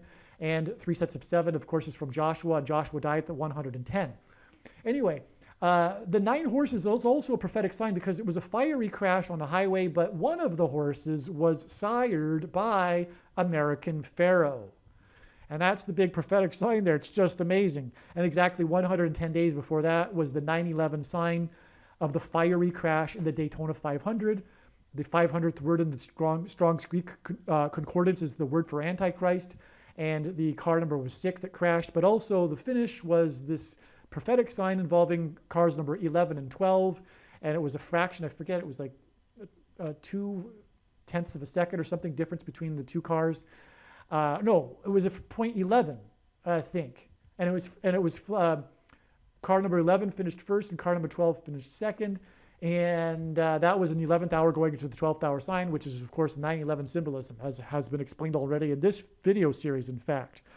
And so, anyway, 44 weeks after that Pentecost, by the way, was the day of the eruption of the volcano on St. Vincent, and all of the news media stories mentioned how Kingston and St. Vincent had a population of 110,000. So exactly 44 weeks after the 110,000 deaths was the 110,000 residents on Kingston, and the news stories also, all of them mentioned how the ash from the volcano was traveling 110 miles to Barbados. Except to say the reason for the 88 weeks connection between the 9 horses that died on Pentecost and the 110,000 deaths to the Super Bowl in this famous racetrack, or the location of the famous historic racetrack, is because the number 88 is also 9/11 symbolism. It was explained earlier how the number 88 comes through the 9/11 events, through the 88 heroes, the heroes of the 88th floor, the Tribute in Light art installation, which was made up of 88 searchlights, 88 places in America named Washington, and the 9/11 events pointed to Washington. But also importantly, the movie Back to the Future was a prophetic warning from God about 9/11, and the iconic scene in the movie is when Doc jumps up and down excitedly, exclaiming 88 miles per hour, as the vanity license plate spins on the ground in between the 2 columns of fire, which symbolizes the 2 towers on 9/11. And the vanity license plate reads "out of time," as in out of time to repent and turn back to God, the nation being out of time. And so that's why the 88 weeks connection between all of what I just described as being 9/11 symbolism and the connection between the 2 horse signs. And also importantly, God pairs the numbers 9 and 88 together. For example, the Philly Special, the most famous play in Super Bowl history, the trick play was between player number 9 and 88. The wide receiver, 88, threw the pass to the quarterback, who went in for the touchdown, who was number 9. Anyway, God pairs the numbers 9 and 88 together as also 9/11 symbolism, because again, 88 is 9/11 symbolism, and the number 9 is the most important number in God's big picture of signs, and it symbolizes judgment. And so from the 9 horse deaths, we have the 88 weeks connection to the Super Bowl in the historic location of the racetrack. And also, as explained earlier, there was most prominently the prophetic sign of the number 9 in the Super Bowl, with the MVP, player number 10, connecting with the MVP in Super Bowl 23, player number 80. 80 plus 10 equals 90, which symbolizes the number 9, as was explained earlier. So there's a big number 9 in the Super Bowl, and that connects also with 88 weeks to the 9 deaths in the horse buggy trailer crash. All right, that's enough of that one, I think. 44 months and 4 days, which hints at the 44th president, back from this Super Bowl that will be played on the racetrack, was the day that Justify won the Triple Crown. By the way, American Pharoah won the Triple Crown for the first time a horse won the Triple Crown in 444 months. Okay, it's 37 years equals 444 months. And so also this Super Bowl will be 1,116 days after Justify won the Eclipse Award, the Horse of the Year, on the same day of the extremely prophetic, rare 3.8 magnitude earthquake in downtown Nazareth. Justify symbolizing the Justifier, Lord Jesus Christ. Nazareth earthquake obviously symbolizing Jesus. The reason for the 1,116 days between this Super Bowl and this horse sign here is because H1116, the 1,116th word in Strong's Hebrew Concordance, is the word Bama, which means high place, and it's part of the equation of lightning from heaven, because that's what Barack Obama's name in Hebrew means. Barak means lightning, Bama means high place, which is the metaphor that was used in Isaiah chapter 14 to symbolize heaven, because it says that Lucifer fell from the high place, and on the tops of mountains the Jews would conduct their false religious worship, which in the Bible is a metaphor used for that, is the high places. So that's why lightning from heaven, Barack Obama. Oh, and O is in Aramaic, the language Jesus would have spoken, is the word from. So Barack Obama, lightning from heaven. And that's why 1,116 days from this Super Bowl that will be played on the race, where the racetrack was the Justify Eclipse Award sign. All right, so, and also this Super Bowl will be 2,444 days after the day that American Pharoah won the Triple Crown. Just amazing. The two symbolizes the, second coming, double doink, you could say, but also, again, American Pharoah won the Triple Crown 444 months after the previous Triple Crown winner. And so that, I assume, is the relevance of the 2,444 days between when American Pharoah won the Triple Crown on the date 6/6, which is Antichrist symbolism, and this upcoming Super Bowl. All right, before we move on to the signs that occurred, the amazing prophetic signs that occurred in the Super Bowl, let's first talk a little bit more about this Rams kicker, Matt Gay. And there is a prophetic story with this player here. As has been explained now, repeatedly, this is all pointing to the Patriots, but specifically Tom Brady. This is all about Tom Brady's career, which in turn is all about this symbolism that leads back to 9/11 and the beginning of his career 12 days after 9/11, the beginning of player number 12's career 12 days after 9/11. And 9/11 is the big judgment warning for America. So it all comes full circle, right? And that's why the two doinks. But this is why this is important, because the kicker, Matt Gay, played for the Buccaneers. He played for the Buccaneers, and he was released by the Buccaneers. And the Buccaneers didn't want him anymore, right? He made some mistakes in the 2019 series before Tom Brady came. So the Buccaneers got rid of him, and he was picked up. Ultimately, I think he might have played for the Colts, but if he did, it was just briefly. He ended up with the Rams. This is the story. He ended up with the Rams, okay? Then, as a Ram, he returned to Tampa Bay in the 2020 season, and he played against Brady. Now, again, Brady is famous for his last-minute game-winning drives, and including the 2002 Super Bowl and, as was explained, the 2004 Super Bowl, 2 years later. Both of those Super Bowls came down to these game-winning field goal kicks at the very end of the game. And the second one was with 4 seconds left. If you recall, I was explaining it was 4 seconds left. It was player number 4, Adam Vinatieri, and he ended up winning 4 Super Bowls in his career. But anyways, 4 seconds left. Well, when Brady, I don't want to jump ahead here, because Brady lost in the playoffs this year to the Rams, and it was with this dramatic field goal. Brady had this big comeback from behind, 2 touchdowns behind, came back and tied the game in the last minute of the game. Okay, so the game was tied, but then the quarterback for the Rams, through these 2 in a row amazing passes, got way deep into Patriots' end of the field, and then with 4 seconds left, stopped the clock and brought in the kicker who kicked the game-winning field goal with 4 seconds. And this is symbolizing Tom Brady's career right here. And this is where Tom Brady's career ends.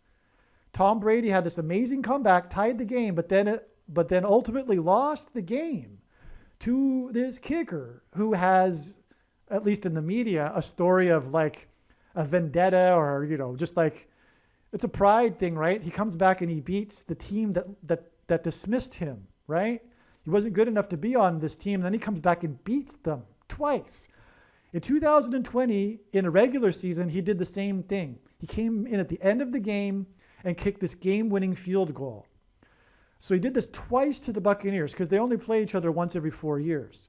So as a Ram, he came back twice. The 2 times they played the Buccaneers, as a Ram, he kicked these 2 winning field goals. The most important field goal of his career so far was this game-winning field goal against the Buccaneers in the playoffs here, which ended Brady's career, which is so important because this was the end of Brady's career, this field goal, okay?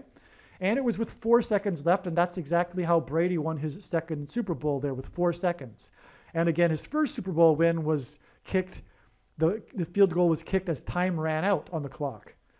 All right, now, the 2 field goals that he kicked, this Matt Gay kicker, the one in 2020 was exactly a 40-yard field goal, and the playoff one in 2021, well, it was 2022 for the 2021 season, was from exactly the 30-yard line, or 30 yards kick. So 40 plus 30 gives us 70, which is too much of a coincidence. 70, first of all, they're both 40 and not 41 or 42. It's 40 and 30, and it adds up to 70. 7 is God's signature number, but 70, more specifically, importantly, symbolizes the end times. Because the most central prophecy in the Bible is the 70 weeks prophecy, and the 70th week of the 70 weeks is this symbolic 7 years of the end times period, which we are already in, as I explained. But that's why 70. That's why his 2 field goals matched together to add up to 70. These 2 games against Brady, which symbolize Brady's career and also the end of Brady's career. So in other words, it symbolized the beginning of Brady's career and the end of Brady's career. These last-minute game-winning field goals. 4 seconds left. And so this player is number 8, Matt Gay. His 2 prophetic kicks against Tom Brady gives us the number 8 and 8. And as I've explained, 88 symbolizes 9/11, with the heroes of the 88th floor, George Washington, who God pointed to through the 9/11 events, there being 88 places in America named Washington, and the tribute in light art installation was made up of 88 searchlights. But most importantly, God pointed to 9/11 through the movie Back to the Future, and the iconic scene is the 88 miles per hour scene in which the license plate Out of Time drops onto the ground and spins between the 2 columns of fire, which symbolize the Twin Towers. And so that's why 88. And I just also mentioned how this Super Bowl is exactly 88 weeks after the extremely prophetic Pentecost. But that's why these 2 prophetic kicks were kicked by player 8. It'll be 8-8, symbolizing 88 out of time. After 9/11, the judgment warning, out of time. Who's pointing back to Brady's career, the end of it and the beginning of it, which was the 2002 Super Bowl, months after 9/11. And Brady's career began, player 12's career began 12 days after 9/11. All right, I'm going to add a few more things here. First of all, this first of the 2 games that the Rams played Tom Brady and the Buccaneers, that other one, the first one, the regular season game in 2020, was a Monday Night Football game. And so it was a nationally televised game, which is typical for God to do, to have his prophetic signs in nationally televised football games, which in fact gives this more credibility as being a prophetic sign. Okay, it's, in other words, confirmation. The fact that it was a nationally televised game. Now, as explained in the must-watch Brady GOAT prediction, Brady GOAT equals bomb New York City August 21st video, an amazing video with information that isn't explained in this video, completely different information. It's absolutely an amazing video, must watch. As was explained, this 70, because again, the 2 field goals add up to 70, and that's the point. And it's major. The first one being from the exact 40-yard line, an exact 40 yards kick, and then the final one, the other one in this Rams kicker's comeback to beat the team that dismissed him, was an exact 30 yards field goal for them to win the playoff game and move on to the Super Bowl. Okay, so that hinted at adding the 2 together, which gives us 70. And likewise, it also hints at adding the 8 and the 8 together to give us 88, as I just explained. A second confirmation, if you will, to adding the 30 and 40 together. Well, this is amazing because that game, Tom Brady's last game before he retired, and well, now we know that he unretired and announced a return, a prophetic 23 weeks after the return of the GOAT game, as was explained.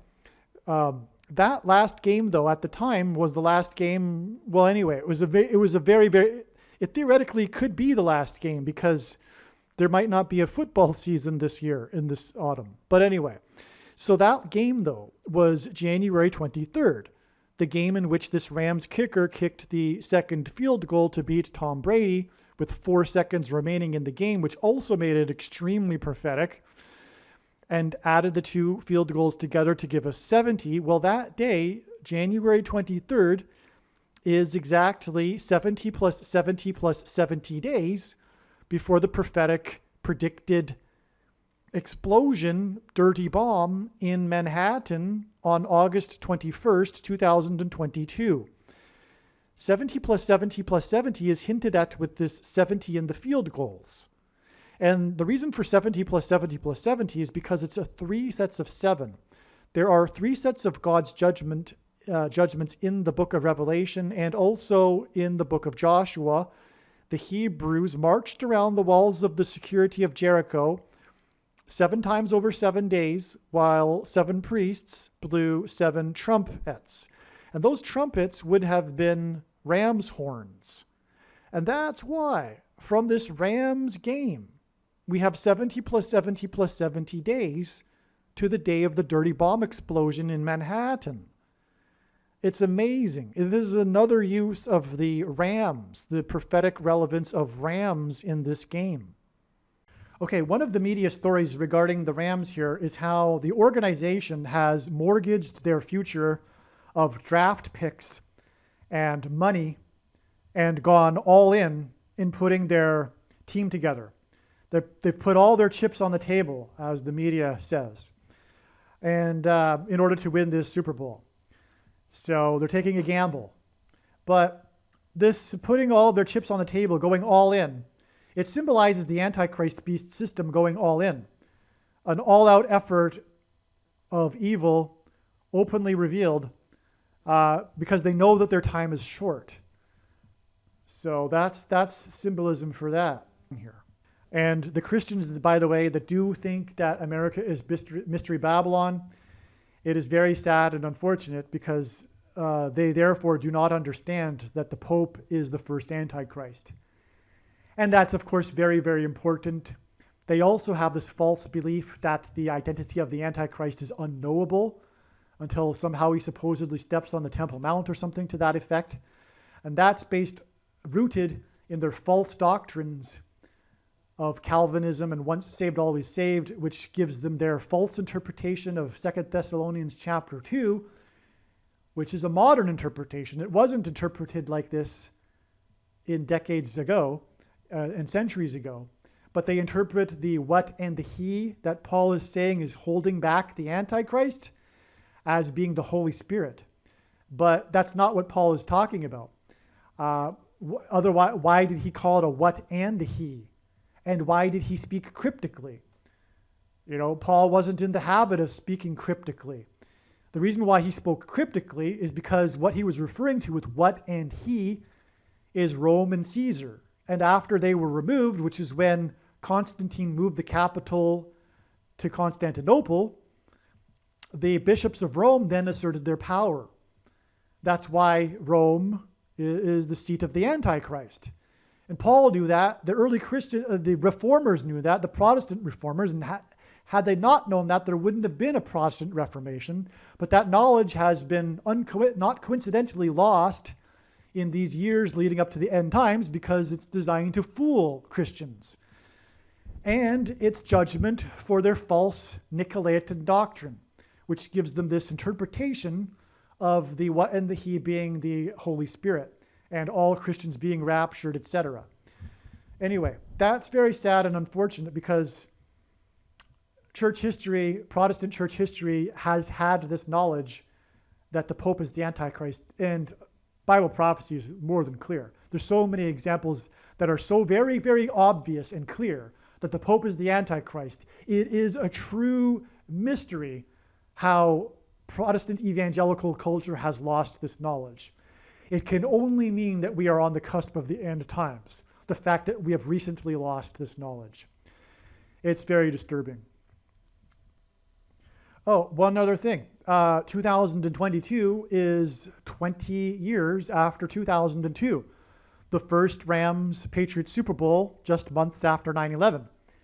20 years is extremely prophetic. In the Bible, it symbolizes a complete period of waiting. There are many examples of this. Jacob waited for his wives, for example, for 20 years. The ark sat at Kiriath Jearim for 20 years. It took Solomon 20 years to build the temple and his house. And there's other examples. But so 20 years are extremely prophetic. God has used 20 years periods in his big picture of signs, patterns, and connections in extremely profound ways other than this, including the collapse of Afghanistan 20 years after the collapse of the Twin Towers, which is why the iconic scene of that was the big cargo plane lifting off with the Afghanis chasing it on the runway, and the big serial number near the nose of the plane is 1109, which gives us 110 and 9. And as I said earlier, God pairs the numbers 9 and 110 to confirm the signs and connections and point to 9/11. In other words, the collapse of Afghanistan was the judgment, complete period of a grace that America was given after the collapse of the Twin Towers that were 110 stories high. So anyway, that's why 20 years from the Rams Super Bowl to this Rams Super Bowl. Also, the relationship that the media is talking about with the quarterback for the Rams and his coach is also hinting this important relationship, that it's important enough for the media to be focused on.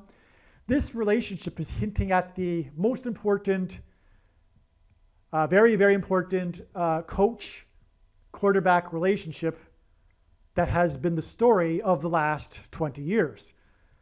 Coach Belichick and Tom Brady.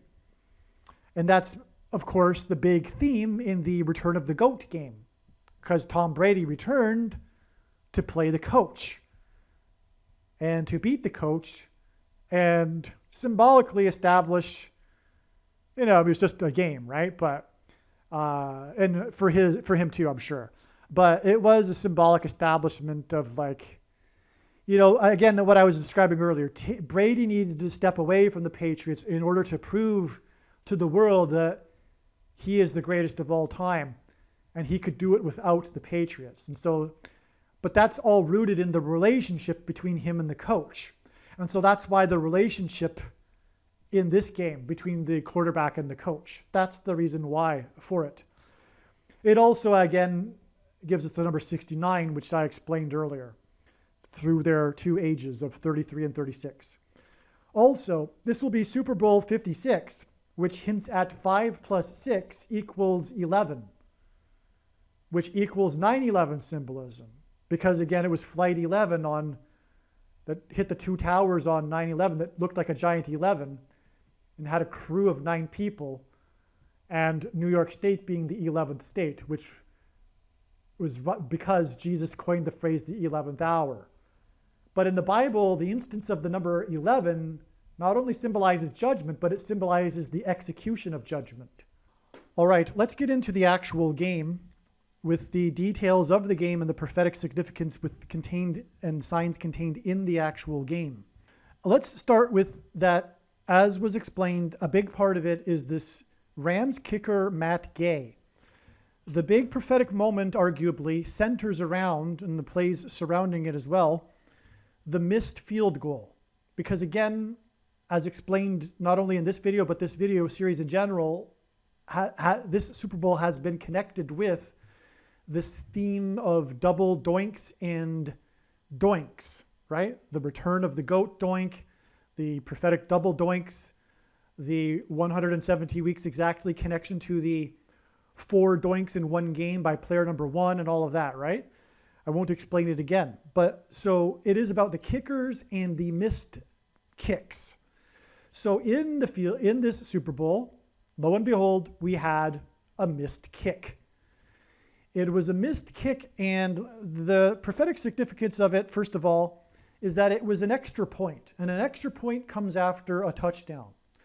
When a team scores a touchdown, they get 6 points, and then they get an opportunity to kick a very relatively easy kick to get 1 more point to equal 7 points, if you don't know football.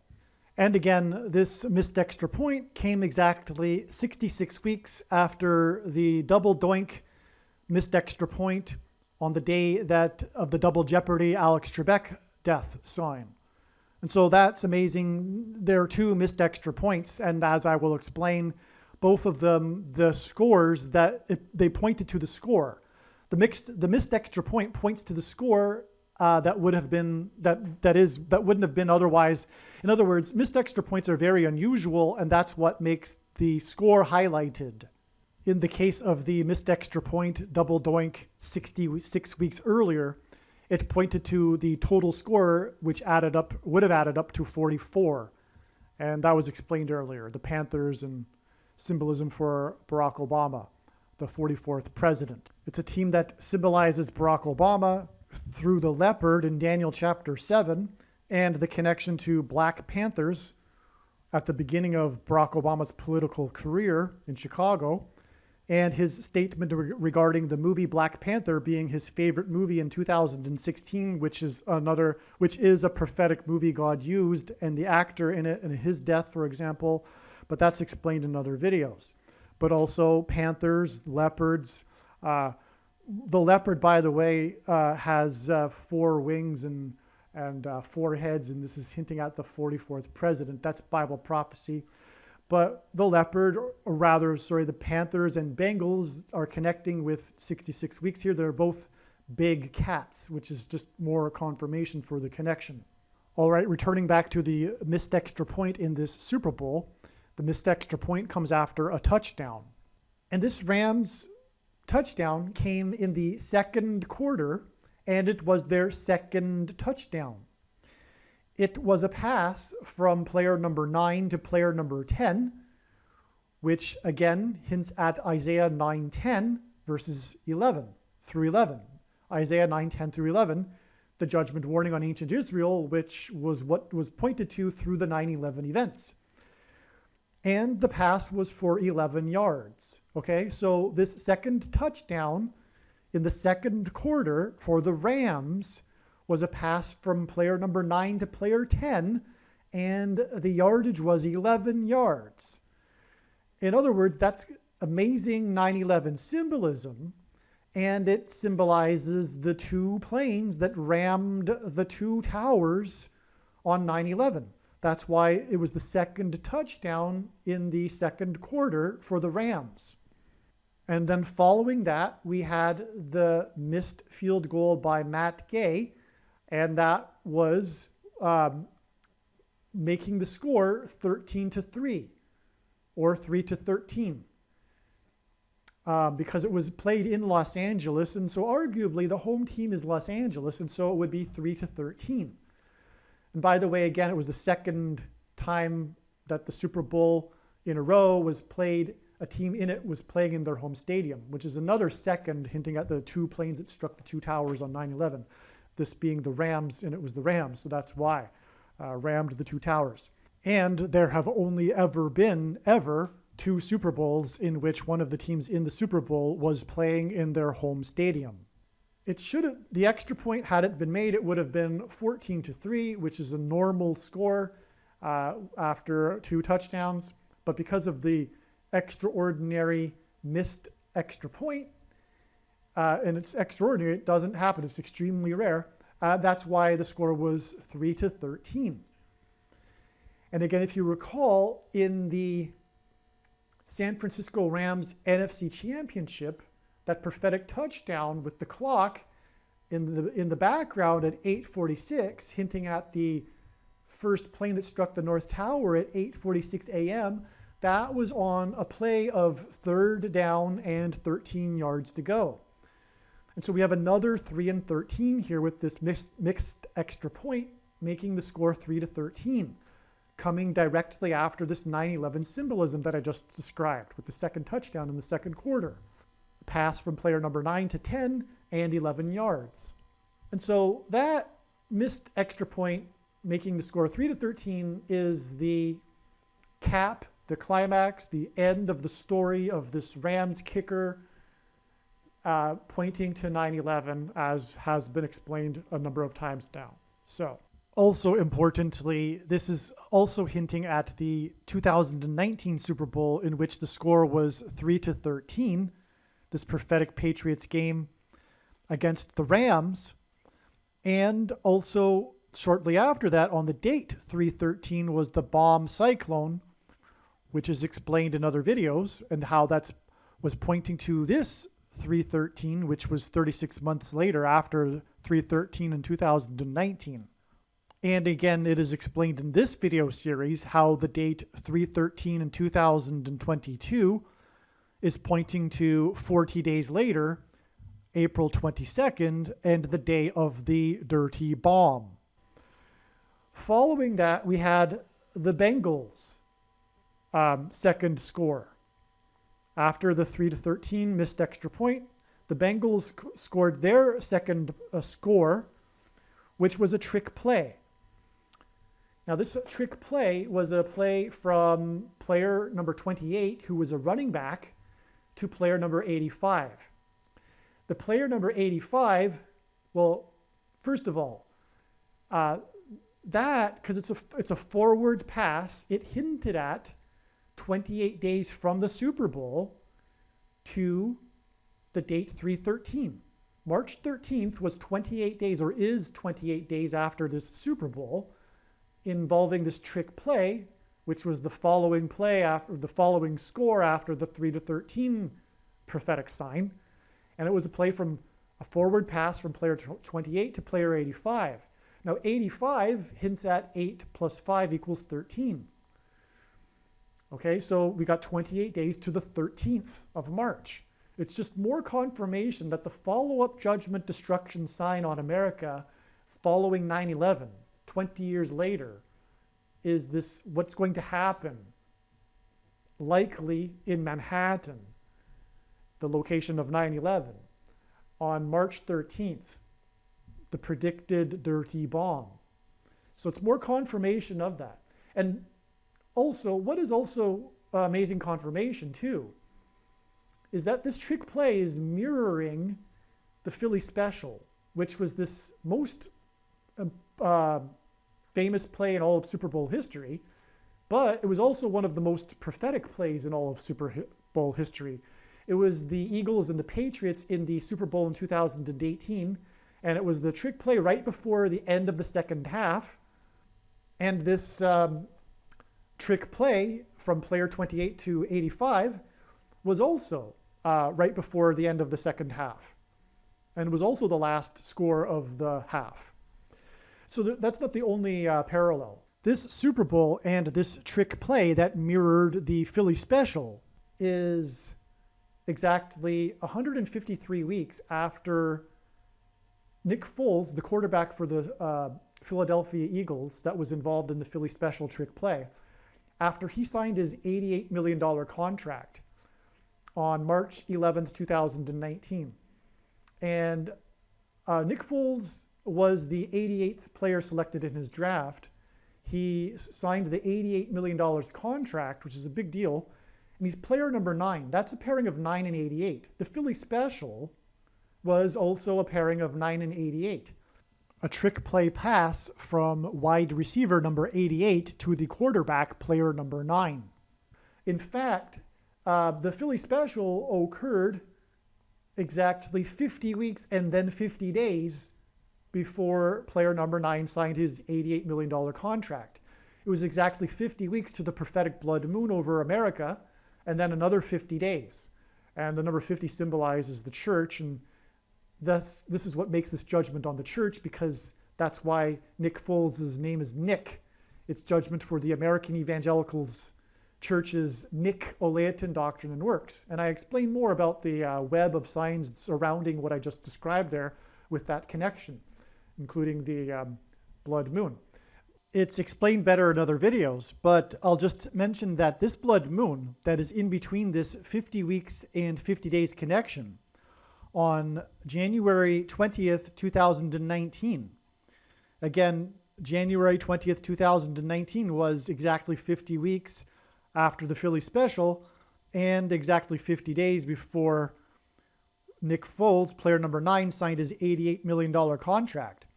This blood moon was 9 months exactly before the extremely prophetic football game involving the Philadelphia Eagles in Dallas, Texas. God uses the city Dallas to symbolize the American Evangelical Church, and specifically also to symbolize the Nicolaitan doctrine of the American Evangelical Church. Because according to the media, Dallas is the home of evangelicalism, and it is also home of the seminary schools that churn out the pastors for the nation that are taught this Nicolaitan doctrine, which is Calvinism and sovereign grace and free grace and dispensationalism. But that's explained more. The Nicolaitan doctrine is explained more at the end of one of these videos in this series. But the blood moon on January 20th, 2019 was centered over America. And it was exactly 9 months before this football game. But this football game was a nationally televised football game. And during this football game, there were 9 tornadoes that touched down in Dallas, Texas. These 9 tornadoes touched down just after 9 p.m. and exactly 9 months after the blood moon. And one of these tornadoes destroyed half of a church on 9th Street in Dallas, Texas. The half of the church symbolized the half of, or symbolically the half, could be much more, of the church that is not going to make the rapture, for example. And this is going off too much into a tangent, but God has used Dallas and Philadelphia football games, including the other one in this particular season, to point to the half of the American church that will not be making the rapture. But I've explained that elsewhere. But I'll just add this. So the half of the church on 9th Street, just after 9 p.m., 9 tornadoes touched down in Dallas, Texas during the nationally televised football game, exactly 9 months after the blood moon, which was a judgment warning for America. It was centered over America, pointing to the American church, the American Evangelical Church. Now, this football game also involved a prophetic touchdown involving player number 88 and his last name for Philadelphia, just like as we see in here that I'm talking about. Nick Foles signed his $88 million contract, and he was the 88th selected in his draft. Well, in this prophetic football game in Dallas, player number 88 caught the pass from quarterback number 11, which gave us 9-11, because that's another story. But the quarterback number 11 and number 9 went back and forth. Number 9, Nick Foles, was a substitute second string quarterback. He ended up in the end of these prophetic seasons replacing the star quarterback number 11 due to an injury, including that's why he played in the Super Bowl. And so it was a back and forth between these two quarterbacks, number 9 and number 11, which gave us 9/11 symbolism. But in this prophetic football game in Dallas, that was player number 11 that threw the touchdown pass to player number 88. And the last name of this player, number 88, just happens to be coincidentally Dallas. Okay, so again, if I haven't mentioned it already, I think I did at the end of the last video, number 88 also symbolizes 9/11 because of the heroes of the 88th floor, the 88 searchlights that were the tribute in light art installation. God pointed to, through the 9/11 events, God pointed to George Washington, and according to Wikipedia, there are 88 places in America named Washington, and God used the movie Back to the Future to as a prophetic warning for 9/11, and the iconic scene is when Doc jumps up and down, excitedly screaming 88 miles per hour after the DeLorean travels for the first time at time travels, and the out-of-time license plate spins on the ground between the two columns of fire, which symbolize the two towers on fire on 9/11.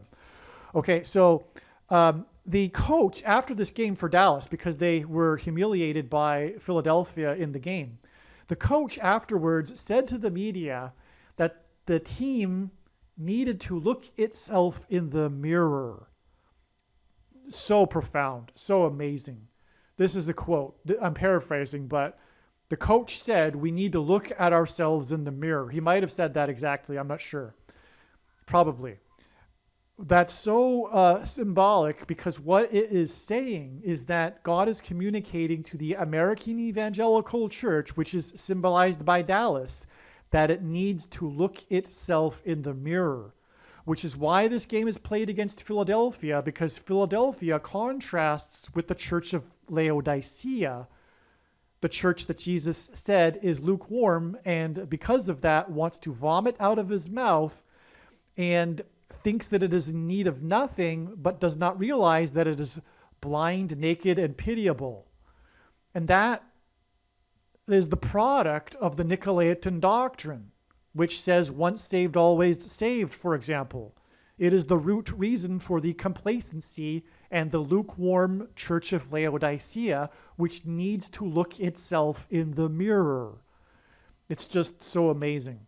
By the way, the lukewarmness doesn't actually mean it's on the fence in between being hot and cold or something like that, like most people think.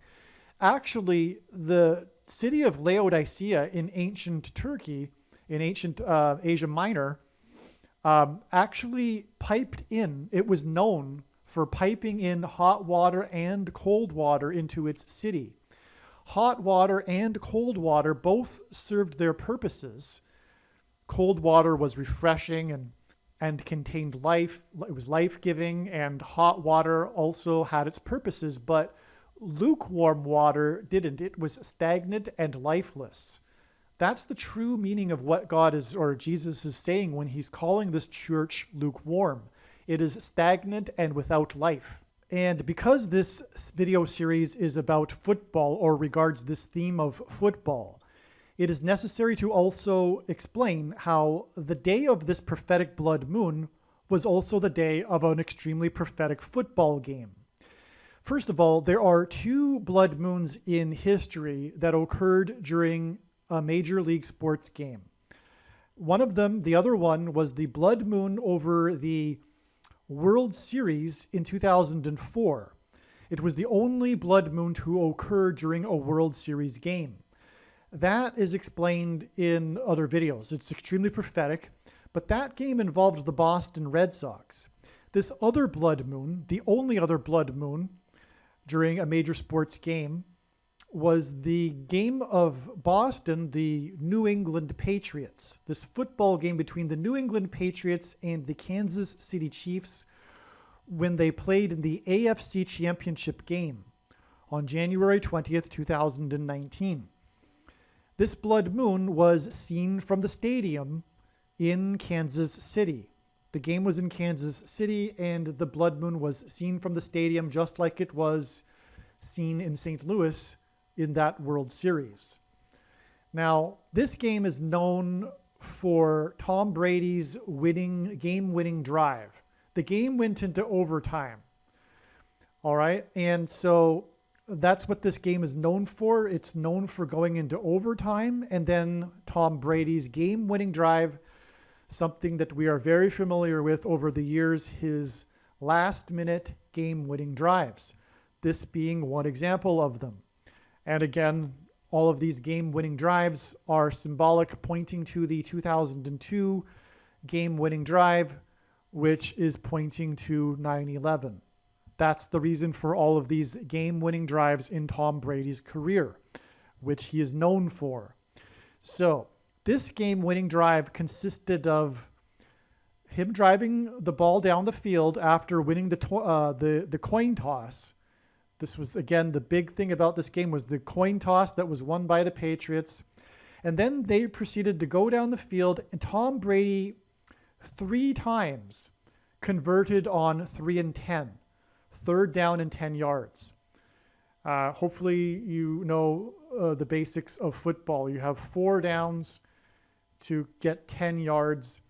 And anyway, on the 4th down, you don't really go for it. Usually you punt or something, because if you don't get it, the 10 yards, then the team takes over right where on that yard line.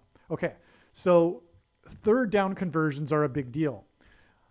3rd and 10 3 times was the case in this game-winning drive. And he converted on the 3rd down with a pass. Okay? Each of these 3rd down instances consisted of 2 missed passes. In other words, each time he threw twice and they were missed, and then converted on the 3rd pass. This scenario happened 3 times in a row.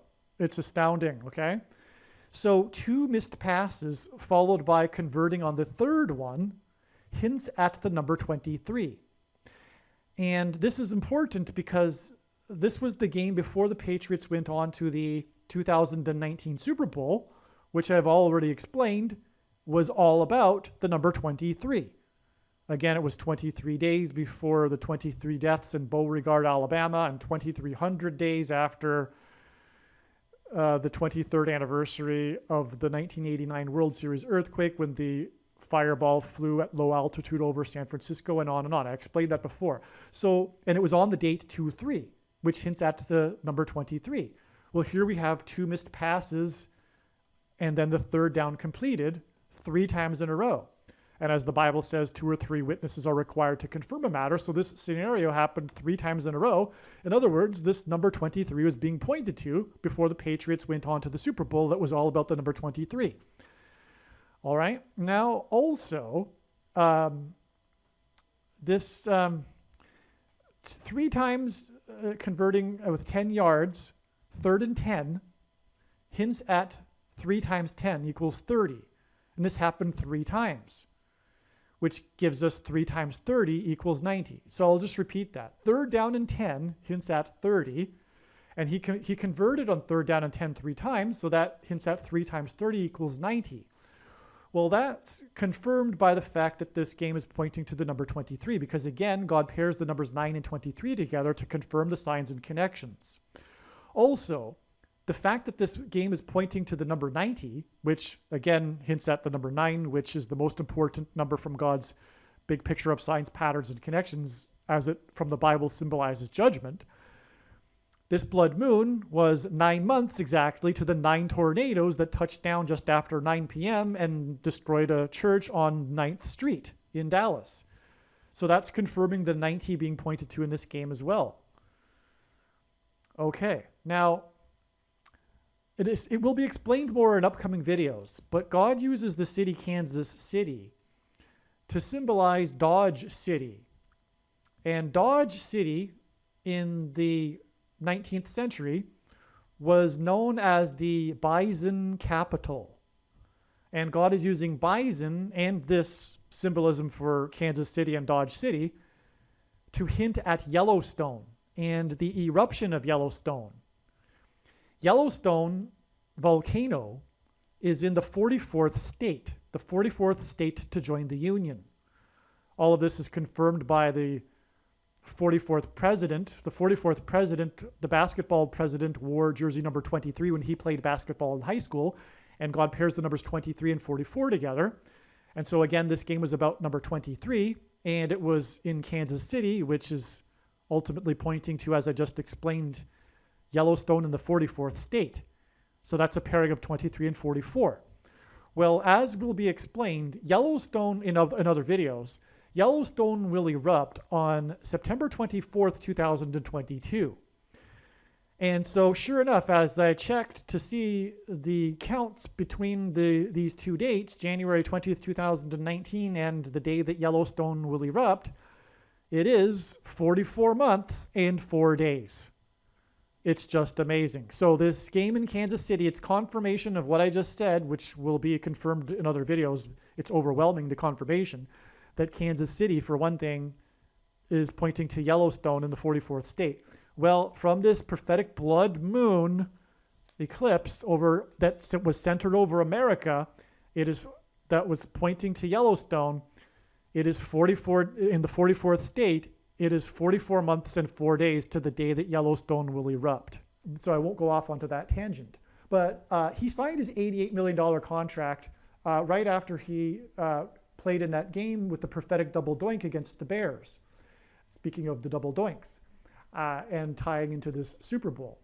Also, 153 weeks also symbolizes the church, because in Jesus' last miracle, it was 153 fish that were caught in the net, which symbolizes the harvest of souls, the fish, at the end of the age. And this isn't the only very prophetic 153 weeks connection. In other words, it's extremely, extremely important. Also, that day that he signed the $88 million contract was exactly 22,222 days after the TV episode titled End of the World aired, in which it was old Western town in which a man named Trump was selling the townsfolk a wall of security from the coming cosmic radiation doomsday. But I'll explain more about that in another video. But and that, that's amazing, because of course Trump's presidency is synonymous with his selling of his border wall of security, his presidential campaign, for example.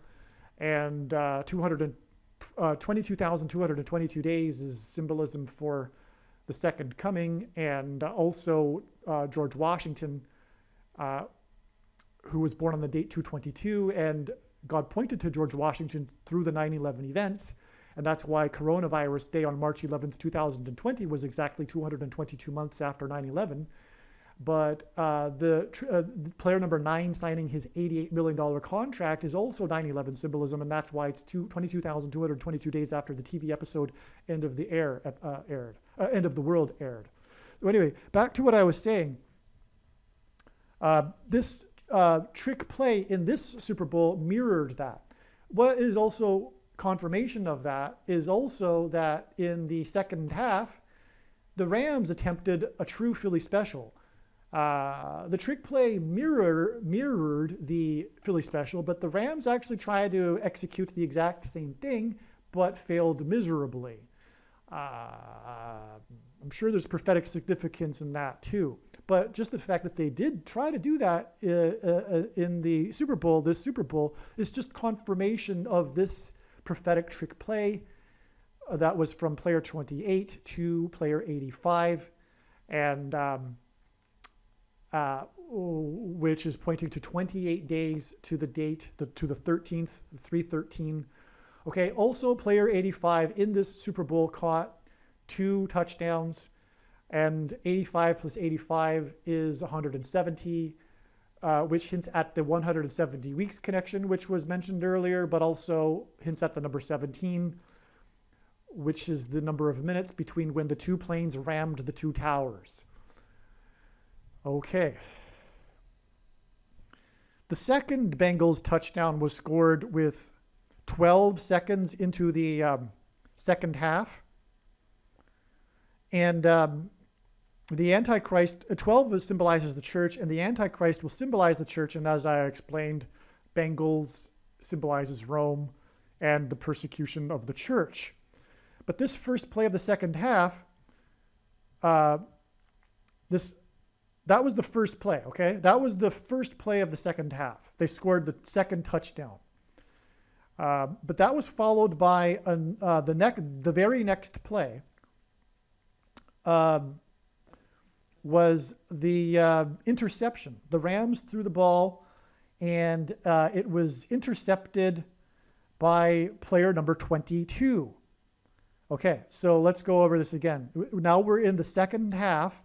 The second play of the second half was an interception intercepted by player number 22. And 22 seconds had elapsed. And the commentator, Al Michaels, or I think it was his partner, no, it was Al Michaels, who God has used in other prophetic sports signs in the past, including the 1989 World Series earthquake.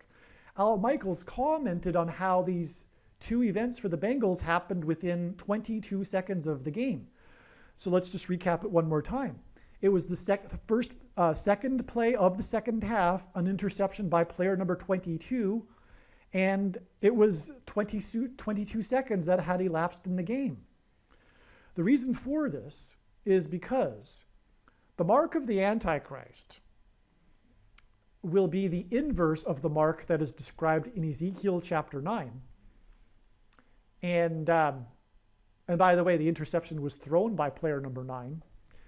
And the mark in Ezekiel chapter 9 would have been the Tav mark. The Tav is the last letter in the Hebrew alphabet, the 22nd letter. The mark of the Antichrist is described in the last book of the Bible, the book of Revelation, which is the 22nd book of 22 books in the Bible that have a total of 22 chapters. This is why God uses the number 22 very frequently in his big picture of signs to symbolize the mark of the Antichrist. Also, this interception was a result of the ball being tipped by player number 18. So the player number 18 got his hand on the ball, which tipped it into the air. Player 18 symbolizes 6 plus 6 plus 6 equals 18.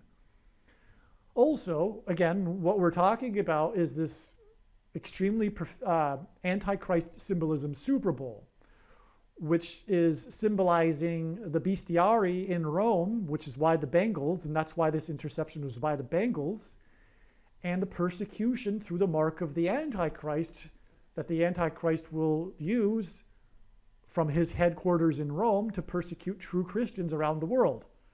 Also, the pass thrown by the quarterback number 9, tipped by 18, gives us 9 plus 18 equals 27, which God uses to symbolize 9 plus 9 plus 9, because the number 9 is the most important number in his signs. It symbolizes judgment. On that note, the final big play of the game was a defensive play that was a sack, meaning the defensive player tackled the quarterback, who was player number 9, and it was by Rams player number 9, celebrated Hall of Fame, future Hall of Famer player number 99, who may have just ended his career with this Super Bowl win. And so that's amazing in itself too. That's another 3 9s. The MVP of the game was player number 10, and he rushed for 9 times for 99 yards. Now, he was the wide receiver, but he also had some rushing plays, and he rushed for 99 yards, and he rushed the ball 9 times. And it's player number 10. So not only is it 9 symbolizing judgment symbolism, but it's also Isaiah 9:10 symbolism, which again is 9/11 symbolism. In the game, we got the GOAT sign we expected. The Bengals kicker tied the kicker, Adam Vinatieri, with 2 field goals. Again, the Bengals kicker in the 3 prior postseason games went 4 for 4, 4 successful field goals with 4 attempts in each game. So he became the GOAT Antichrist, or he became the GOAT, and this symbolized the Antichrist, the 44th president. And again, this game was 2,300 days after, this record for this kicker was 2,300 days after Adele's record for her song, Hello. And this is a Rams versus Goat game. Okay, that's Daniel chapter 8, which includes a reference to 2,300 days in context of the Antichrist.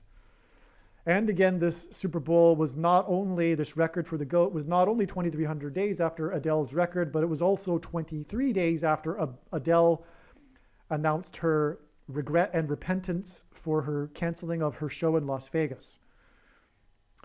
All right, this kicker, McPherson's second field goal, the one that tied the GOAT record, went through the uprights with 10:17 on the clock, which is amazing because God uses 10:17, including, by the way, the moment that the Great American Eclipse first touched the west coast of the United States, to symbolize 117 and the 117th Congress, during which the Antichrist will rise to power. And these two field goals, because it was two field goals that he kicked to tie the record, they were kicked against the Rams, and that's more two planes ramming the two towers symbolism on 9/11. Okay, as explained earlier, God pairs the numbers 23 and 9 together, and this Super Bowl did that through the MVP, as was explained in the connection with Super Bowl 23, 33 years ago, the first Super Bowl to have been tied at halftime at 3-3. But there was another pairing of 9 and 23, which was symbolic. The very first play of the game was a handoff from the quarterback number 9 to the running back player number 23. That began the game. It symbolically began this game, which the biggest sign of all was the pairing of 9 and 23 that connected the two MVP wide receivers and all of the connections that was explained earlier between these two Super Bowls. But it was all meant to be, and as I said before, I predicted it would point back to Super Bowl 23 and the 49ers and Cincinnati Bengals, and all of the symbolism in that with Rome, etc. So the very first play of the game symbolized that with this play from player number 9 to 23. This is the end of part 5 of this video. Once this prediction has come to pass, you should know that you should watch all of the videos in this video series.